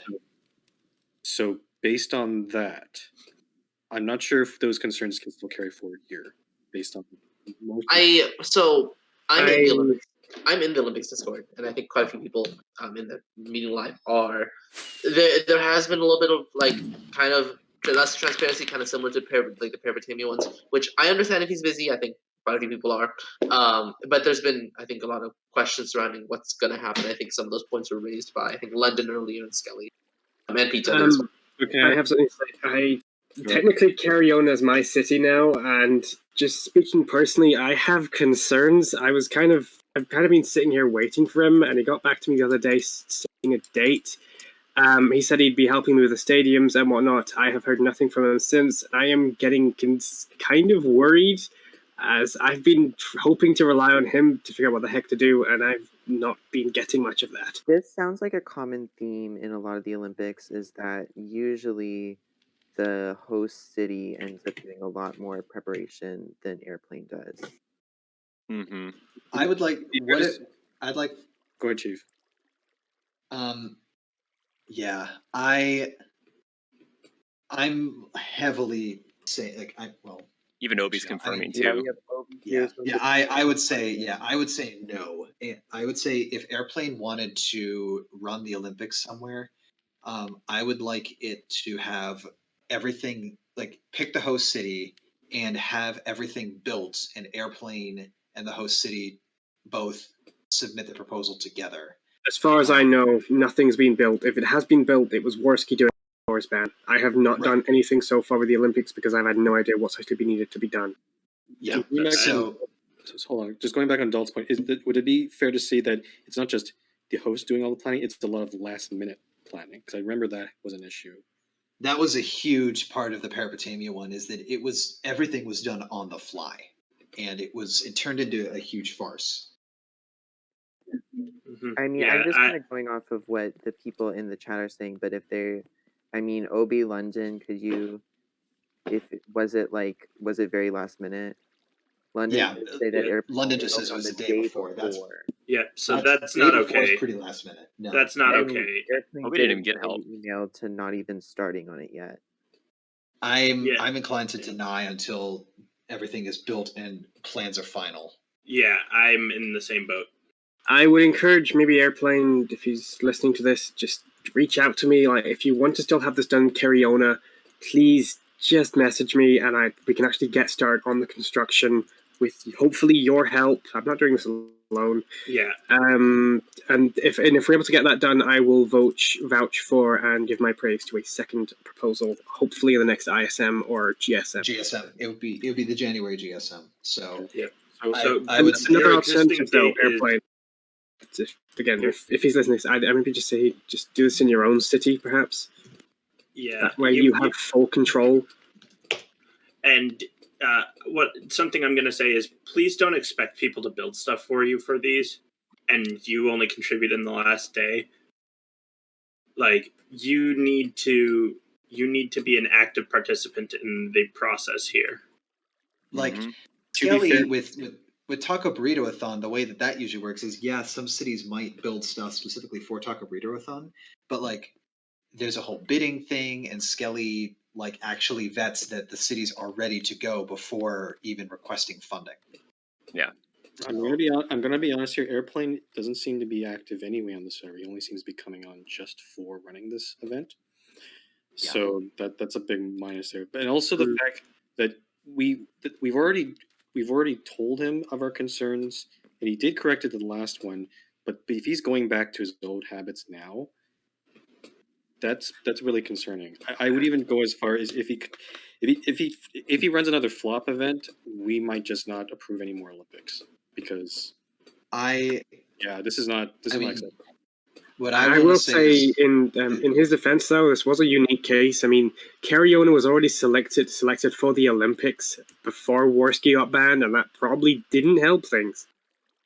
Yeah, it's a weird edge case, but here's the problem: is that he's falling back on old precedent of last minute planning, and I what I want to, the conditions that I would say is that for the Olympics, I want both Airplane and the host city to submit the proposal together, because that at least would ensure that the host city is ready and has, that they've at least been in communication. Like the host city should, in theory, would not sign off on the proposal until, unless they were comfortable running with the event.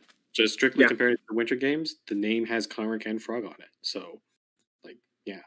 Well, we have Yeah. some concerns about Frog. We do have enough faith in Conric to fund it, and But the point is, strictly in this proposal was given just before the deadline, and there's clearly no communication been done with the host at all.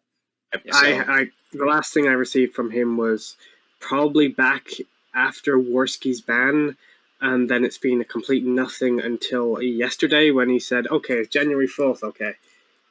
Or well, hold on, actually, second. Yeah. Anyway, that's what he put in the On the meeting. Olympics Discord, is there any other structure aside from Airplane who runs the Olympics? oh, sorry, that was December. Yeah, sorry, December 11th. He said, "Does January 2nd sound good?"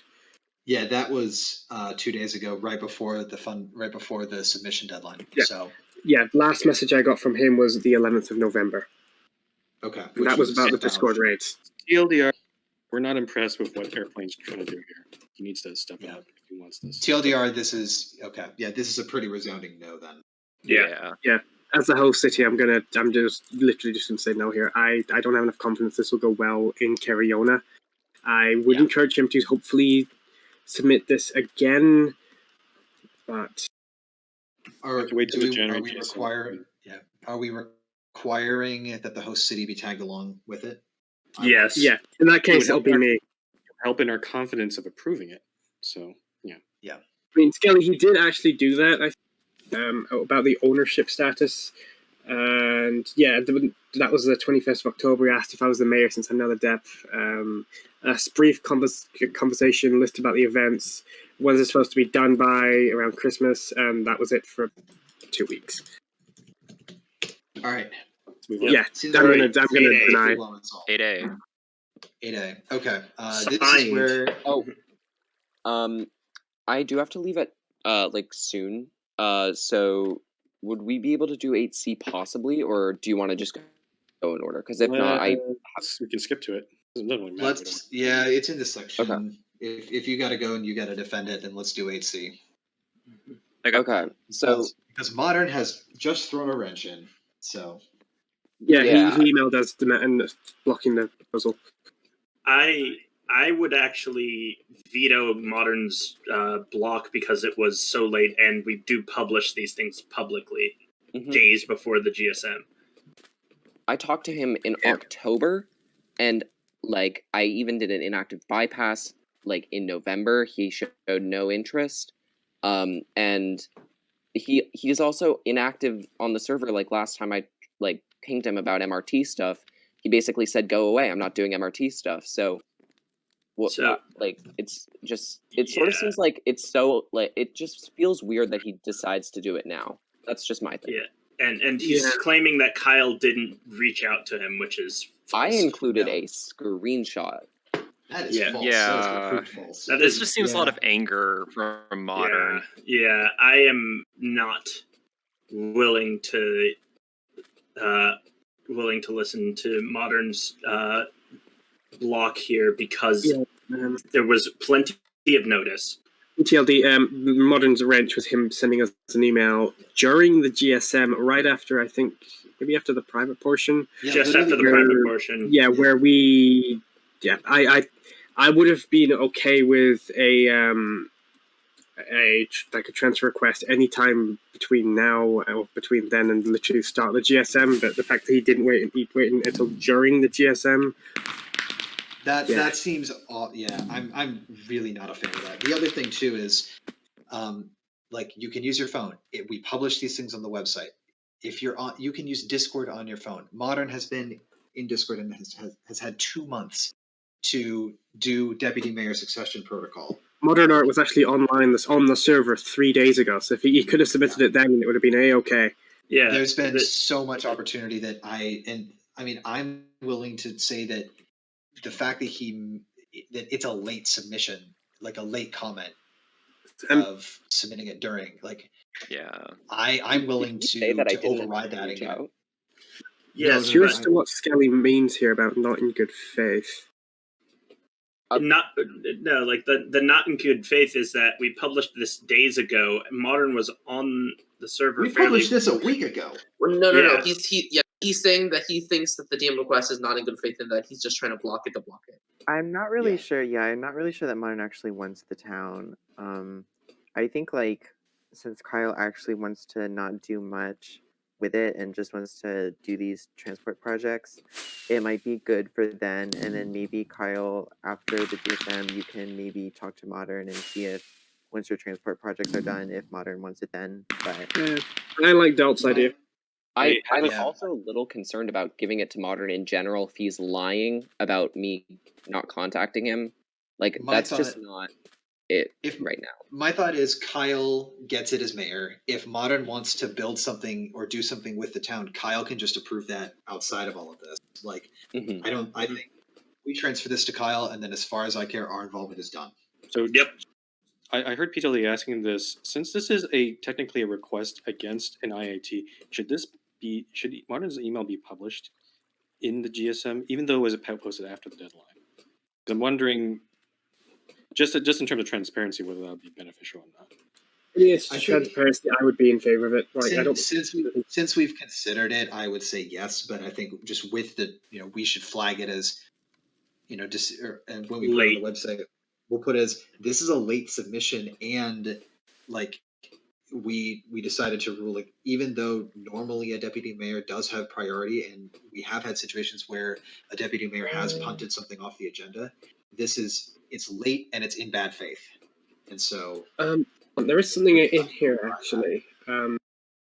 This is kind of unrelated, but he also mentioned and expressed a desire to get Phoenixville transferred to him. We are going to honor that one as well, as it's separate, right? that's separate. I can probably get that after the GSM. Yeah, that's separate. But in terms of Chalxior, yeah, I will also comment that where he says Kyle has not given notice about his interest directly to me. That's not required. Yeah, no. That I is not asked him about the projects I want to do. He said he would transfer it in October. Nothing has happened since until this one time. Like, Yep, I say no. Stonewalling is a really bad idea. No, let's transfer to Kyle. Yep. I think if you are more public, if you're upfront about like, hey, I don't want you to take this town, when you're reached out about it months ago, and then you submit late. Yeah. No. Had you done this 2 days ago, this would have been a very different conversation. And I would honor Purple, it. I think the meeting channel permission expired. I wouldn't be mad if it was 2 days ago. I would say, here, take the town, I'll work with you. But this is just not cool. Yeah, like even if he was just being honest about it and saying, "Hi, sorry, I want the town now," I'd probably be more inclined to be in his favor here. But the fact that he accused Kyle of lying, which we can verify as being not the case. Yeah, we have screenshots. And Modern is talking in meeting live. Hi, Modern. Kyle has receipts. Well, I can't actually see meeting live anymore. It's like it's just disappeared from the main chat. What the fuck? Well, I put a long enough timer. Anyway, just for everyone. It expired. It's reset. We're good. Okay, so just for everyone who is asking, I have posted Modern's email as a response with a note stating that it was posted after the deadline. It is in the agenda right now. I would say before we move on here, just give Modern a chance to maybe say something. I mean, we already said our piece. Yeah, he's already said his piece. So, okay, I see. Modern's opening statement was that email. Like, yeah.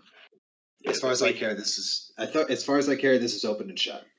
Yeah, because if we Modern have has complaints about screenshots. it, if Modern has complaints about it, he can bring it up with us afterward. But this matter, I think, is resolved. I'll just keep it out of the channel just to see how it develops. 8A. Well, yeah, they're linked again, so we're good. 8A. All right, then I gotta go. See you. Okay. See you. Well, Thanks, Kyle. what did we transfer? Yeah, Chalksior. Chalk's here. I said let's just deny. So now we're looking at Dane Denong, which is very inactive.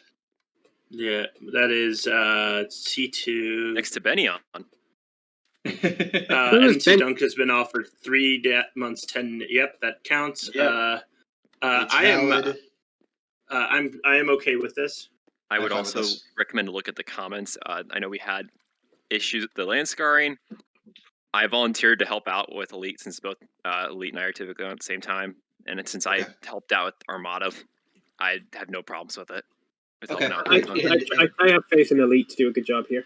Can I ask does anyone know how Benyon is? Because I know he was kind of just so with Benyon. Benyon's right next to Dan and also I'm wondering, does anyone know what changes have been done there? I did visit there a while back. Oh, that's not good. There are still some land scarring. I think the city is better than it was. Why is the giant building not safe for work? There's improvement, but there's clearly still work that needs to be done here now. Yeah, I mean, I'm not expecting everything to be fixed immediately, but as long as there's improvement, I'm okay. Elite, have you actually done work on Benyon, or have you been waiting on Dandenong first? Okay, this is bad, actually. Yeah, there are some big issues with Benyon that I think might need to be looked at. Yeah, okay, I retract my idea. If there's anything that's been done, I can't tell. Oh, okay. Yeah, double one might have hampered his ability to do so. Would Is there you anything be specific opposed you can both say you to did? combining it into like both them together to one project? Elite says he can maybe come into VC and explain things, if that would help.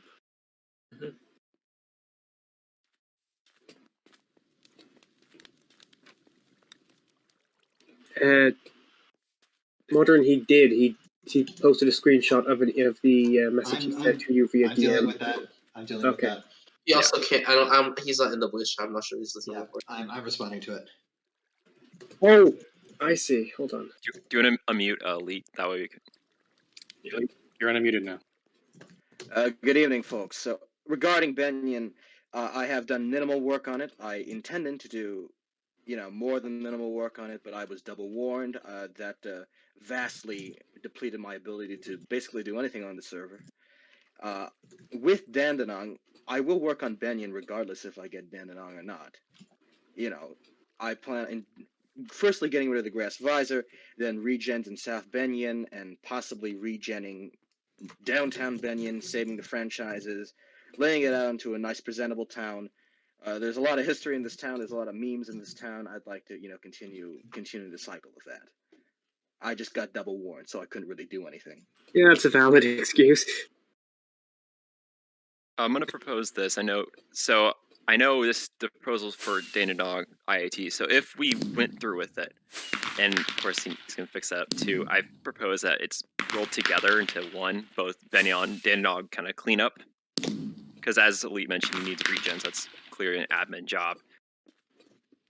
Elite and I can kind of tackle this together. With the double warn, at the time, and I still do, I had many massive projects, including the A1 Clipper Airlines, ranking up both of my main towns, and so I had to pick on one of them. And then I had the additional responsibility of Benyon. I can't tell if you guys can hear me. Yeah, I can hear you. I'm just proposing that I volunteered on the staff agenda to basically help you out with Dandenong with the land scars. I'm proposing to roll that with Benyon together as one massive, basically revamp project.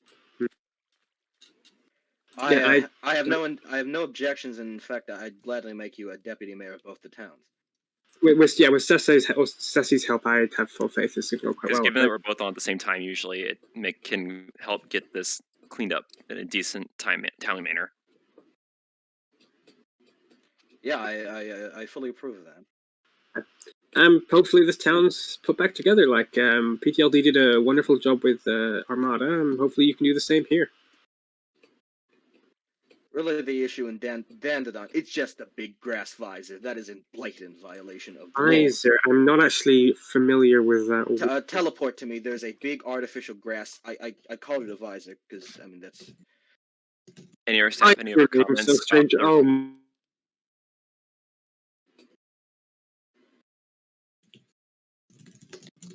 AP, if you're trying to talk, this is gone. you're green. We can't hear you, AP. It looks cool, but it looks actually what? This is unrelated, but yeah, I can see why you propose this now to try and fix this town up because this is not good. I grew up on the Circle Line. My first town is Shadow Point, initially not including, but now including C6 on the Circle Line. I'm very sentimental about the Circle Line. I'm gonna clean this. I'm gonna clean it up. I'm just gonna clean it up. And he demolished half of Christmas. Okay, we can move on later. We can move on. Yeah. Yeah, we're good. Save that for your I think we're good to approve. Thank you. Okay. 8. It's also elite. It's also elite. This is taking Free Air, Probation. which was Camel's airline. Well, this was the concern one that Time brought up, because there's no clear indication of who actually owns Free Air because weird business ownership slices, whatever. Elite, I'm just going to bring this up to you. Would it just be easier if you just rescinded this IAT, maybe? Because this is going to get real confusing. Well, firstly, I will say that I did contact Camel, admittedly late last night, and secondly, I want the airline. But I mean, if you want me to rescind it, I'll rescind it. It really depends on how can we determine how can we unravel who owns what, right? Just to be clear, I don't Captain. Neither Artie, Devi, or Chimpy have probably responded to you or anyone, correct? Because Chimpy still hasn't responded to the warning he received, and Devi hasn't been active in a while, right? So I'm not sure what we can do from here at this point. Did Camel respond, Elite? I know you. No, DM'd no response. him. Okay, and he was on green. He was active at the time. I asked Elite yesterday to DM Camel since I noticed that he was on green. May I outline my argument here? Sure. No. Did I hear a no? No, I'm just saying the way you voice that scares me. Go ahead. On the wiki, there is no clear ownership specified anywhere. Skytrans, Fantasia Holdings, Free Air, except for the fact that Camel owns at least a proportion of the airline. Captain Chimpy and Elite, that's not true. I'm sorry, but there's a link from the Free Air page that says it was transferred to Camel as part of Skytrans. You didn't let me finish. I'm saying there's no clear ownership except for the fact that we know Camel owns it. That's the only thing. That's the only 100% certain thing. Camel owns Free Air. He owns Skytrans. He owns Fantasia Holdings. Fantasia Holdings not up for debate here. Yeah, which is why you're IATing it from Camel now that he's banned. All right, yeah, that's consistent. Okay. Yeah, mainly I think the concerns Frumple and I had when we were talking to him initially was kind of how it fit into Skytrans. I know HVT and AutoHub kind of clear that up. It's a subsidiary, but wasn't really fully incorporated. Yeah, from what HVT said, he's not 100% sure, but he thinks Devi and Chimpy did not have any stake in the company. They're employees of the company, but as far as he knows, they're employees of prior mergers that, respectively, Viola Airways and the Heli lines that Chimpy had. Elite, could you actually post a link to this wiki page? Actually, why don't I just search that myself and not be a lazy asshole? Free Air page. I mean, sure, but it's just Free Air, Skytrans, and Fantasia Holdings. I can pull them up. Yeah, I think that this is okay. Oh, I see. Yeah, right at the top of the Free Air wiki page, there's a notification that says Free Air is being transferred to Camel Fantasy. Yeah, so I would say that this is a-okay. Yeah, I say it's eligible for IAT regardless because both Soso and Camel are indef banned. So, in the interest of kind of resetting the ownership trail and all of that, I'm fine with this. No, hold on. We don't have straight answers of whether Devi or Chimpy owned it. That's even though the wiki page says that. Yeah, there's still questions around that. I'm only going off the knowledge that we know from HVT of how the rest of them are fitting into Skytrans, which is from mergers. I mean, the main thing that makes me think it is Camel here is, again, top of the Free Air wiki page. There's a big old notification that it's been transferred to Camel Fantasy. But again, the wiki, while it's useful, it's technically not an official record. I don't think we've ever had any official records involving Devi or Chimpy, which is fine because like companies don't have to involve us when they're making ownership changes. We like it when they do, just because that's useful. But in terms of having a paper trail, but it's not required. So Yeah. that's where it gets confusing, and that's why I'm just like, okay, in the interest of Elite, as a question for you, Elite, if Debbie and Chimpy were to make a claim of ownership with evidence, how would you respond to that? If there's clear evidence, then I have no case. Sure, I want the airline, but they have evidence, so I'm not going to contest that. Right, but okay. So here's what I would say is I would say to make things simple, let's transfer it to Elite. If Chimpy and Debbie want to make a claim to ownership and they have evidence to back it up, submit it to us and we will handle that case at that point. Also, before any decision is made, I will note that Clipper Airlines is a conglomerate.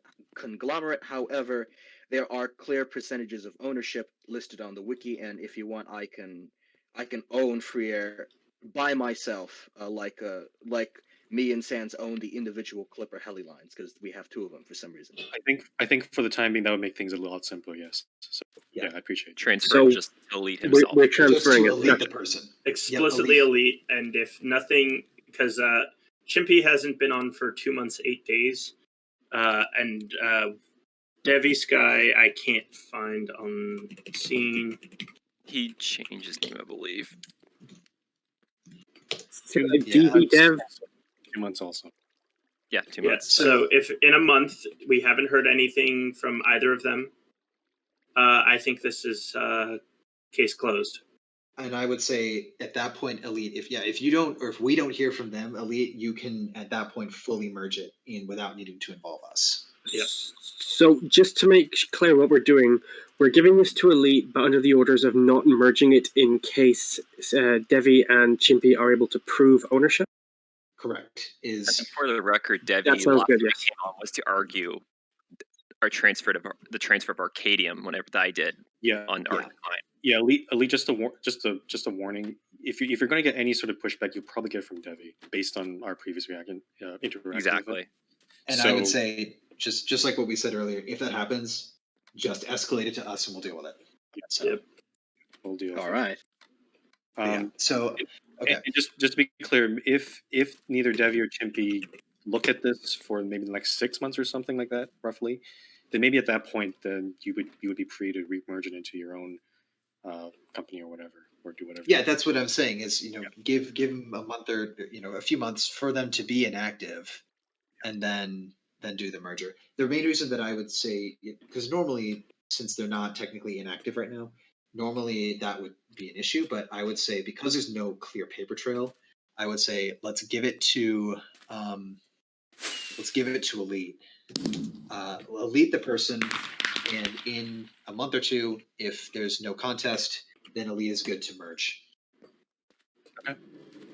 Okay. So, because that at least resets the paper trail to a very clear. It's a very clear paper trail.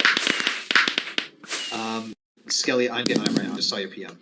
Could someone please kill off the thank you? I think that's all topics. It's time. Yeah. Goodbye to GSM. Can someone poke me when the trustee meeting is done? I'm going to deafen myself. Thank you. All right, I need to get real quick. Yo. Skelly, it says that. Oh yeah, it's essentials.kick.exempt, not afk.kick.exempt. Set essentials.kick.exempt. True hour. Who else needs it? Sasha? Yes, Sasha, not short. Doucheable was also.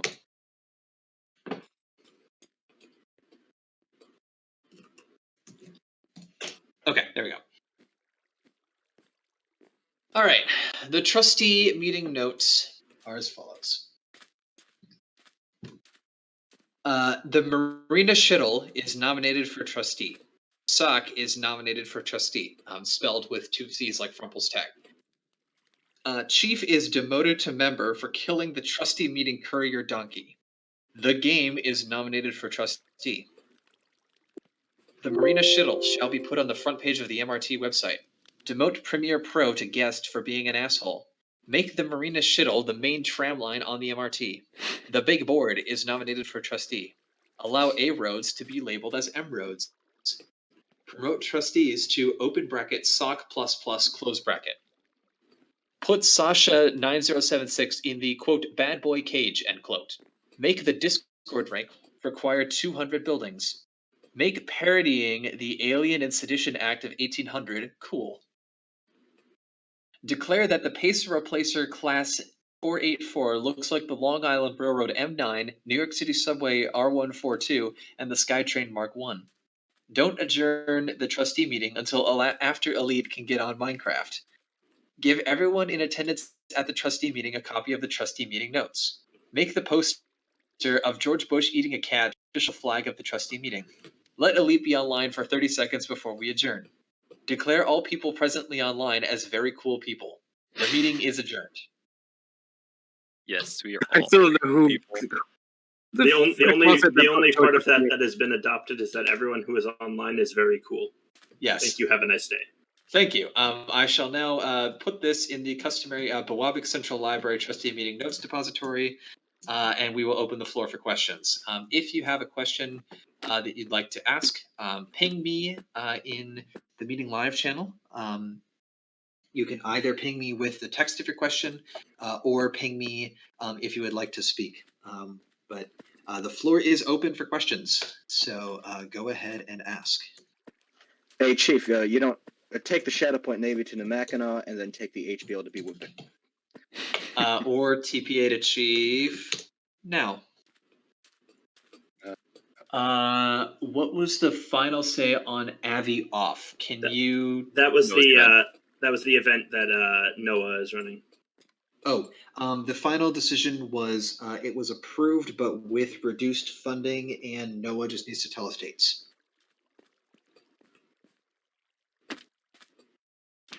Dates or criteria also.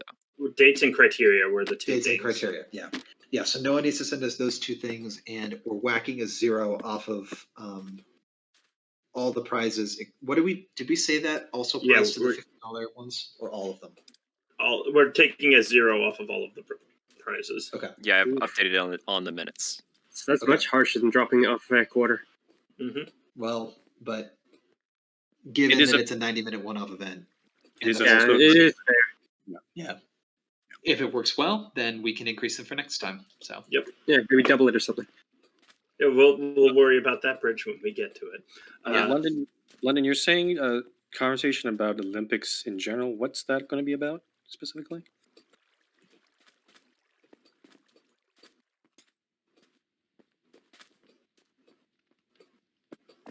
And London I don't has have another any other questions pending, so I'm assuming you guys are all typing. But go ahead and if you guys have questions, again, just keep posting them in the channel. Ping me if you need to.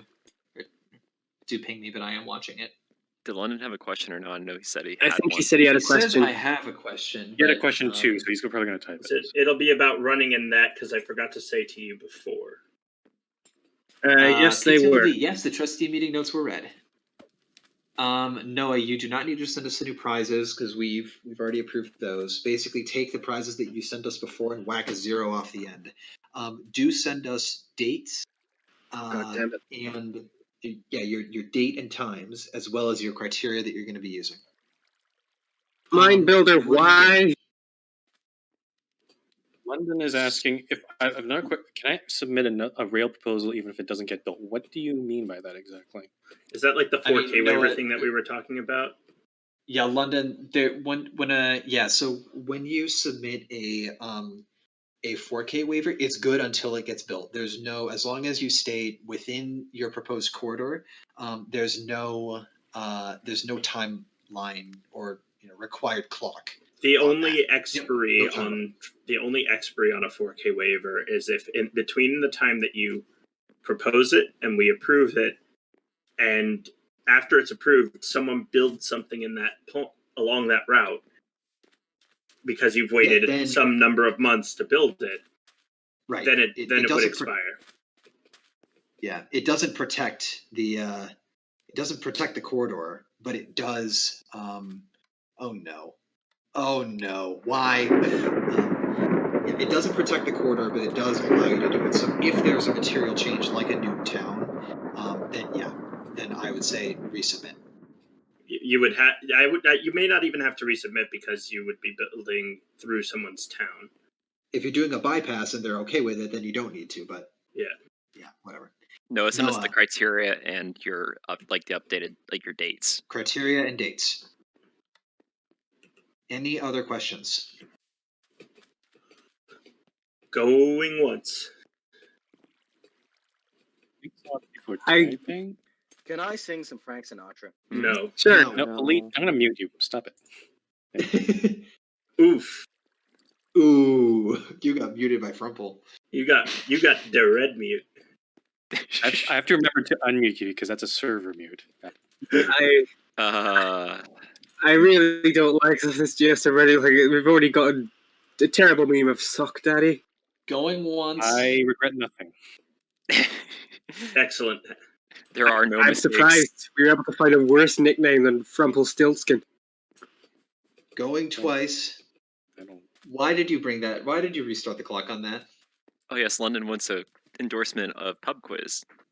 What criteria for Noah? What criteria is? There was a list of categories that you said that things would be judged on. What we'd like you to do is to expand upon that and say what each of those categories means. Final call for any questions, and then we will. Come to London's pub quiz next weekend, in accordance with London's question. I can confirm the pub quiz is going to be. It's going to happen, and it's going to be an event. How much alcohol is involved? Yes. Bring your own alcohol. Someone built a miniature airport. Yeah, Other events that are ongoing. The MRT Transit Awards voting is going on. The Glowlight Awards nominations are ongoing. Oh, Glowlight Town! Yay! Yeah, go vote in those. Skelly, I probably will need to talk to you to get all your the rest of your stuff set up. But congrats, I'll follow up lad. with you in a minute. And we also have Alrighty. Ultransfer's Belief event same day as Pub Quiz. London, you've added your freaking questions to that spreadsheet, right? All right. Seeing no further questions, I am going to close this meeting and see that we are all finished. Thank you, everybody, for coming, and have a safe and happy holiday season, however you are celebrating. Just going to add something. The reminder: there's no ISM this month, so you're going to have to wait till the January GSM to submit any proposals. Technically, moderator nominations for January are now open, so you can now send them in if you'd like. And a reminder that the January moderator nominations can include people who were demoted in October. Mm-hmm. So Mossy, Echo, you. Asterisk again. The technical term is suspended, not but whatever. Yes, but yes, you know what I mean. They are eligible again to be nominated. They are once again eligible to be nominated. The date for that meeting is Saturday, January 9th, 2021. So a little less than 1 month. A little less than a month you got. Yep. I'm gonna push me luck here. So we're preparing for a January GSM, yes? And Yes. The January GSM is is beyond the end of this year. Yes. Yes. Oh no. And to do that would require funding for the server, yes? No. No. If anything, January GSM might be the last GSM. Oh. So just we are I'm surprised no one's actually asked about this, but yeah, I have not made my decision on what I'm going to be doing the server. The decision will probably be more announced probably close to the January GSM. So it will also depend, because I think the moderator nomination debates, I'm guessing, will be a little more lively this time around, or at least more active. So I will be monitoring that, and also monitoring other disagreements on the server, because I still stand firm that the reason the October, well, the November ones were a bit of a clusterfuck was likely because I think a lot of what was brought up wasn't so much about the candidates themselves, but seemed to be more so residual things. Regardless, that sort of stuff shouldn't have been brought up, honestly. So, and again, I'm still trying to determine whether is it a systemic problem, or is it just a few people? Even if it's just a few people, it sounds like it's several people. So I don't know. I'm still trying to determine that. In general, please think before you talk. Please use your brain. What I'm basically saying, it's up to you guys of whether you want to keep the server or not. I will just be on your best behavior. I'll make the decision based on what I see, and that includes whether it's in the moderator nomination debates or not. So. Yeah, anyway, it's just a general be on your best behavior more now than ever. Like, I will also I made this post in the Sirius channel, but I will I know there's been some speculation of that if Frumple decides to not renew the server, that would it be passed on to someone else, and especially would it be passed on to me? I would just like to clear up that speculation a little bit and just note that if whatever Frumple decides to do, that I will stand by that decision, and that if Frumple decides that that the server is going to close, that I will make absolutely no attempt of, at least as things currently stand, like I would not make an attempt to take it over, just because I respect the decision. So if people have any questions about it, I mean, I've already discussed it in Sirius, but if you want to PM me or talk about it, some other means, I'm totally open. My door has been open quite wide. Yeah. No, if you're freaking there, but I'm if people want to have conversations about it, then, or have questions about it, then please feel free to reach out. So. Yeah. Alrighty. Again, there will be a January GSM. It is on January 9th. We will deal with all that other stuff then. But I think for now, that's it for this meeting. Thank you everybody for coming, and have a good rest of your day or night or whatever time it is for you. Okay. I'm gonna get that Phoenixville transfer, and then I need to go eat breakfast. I haven't eaten. I know, I do this every GSM. I don't eat and get coffee, and I'm sitting here freezing like my fingers. They're numb. They cry out and. Oi!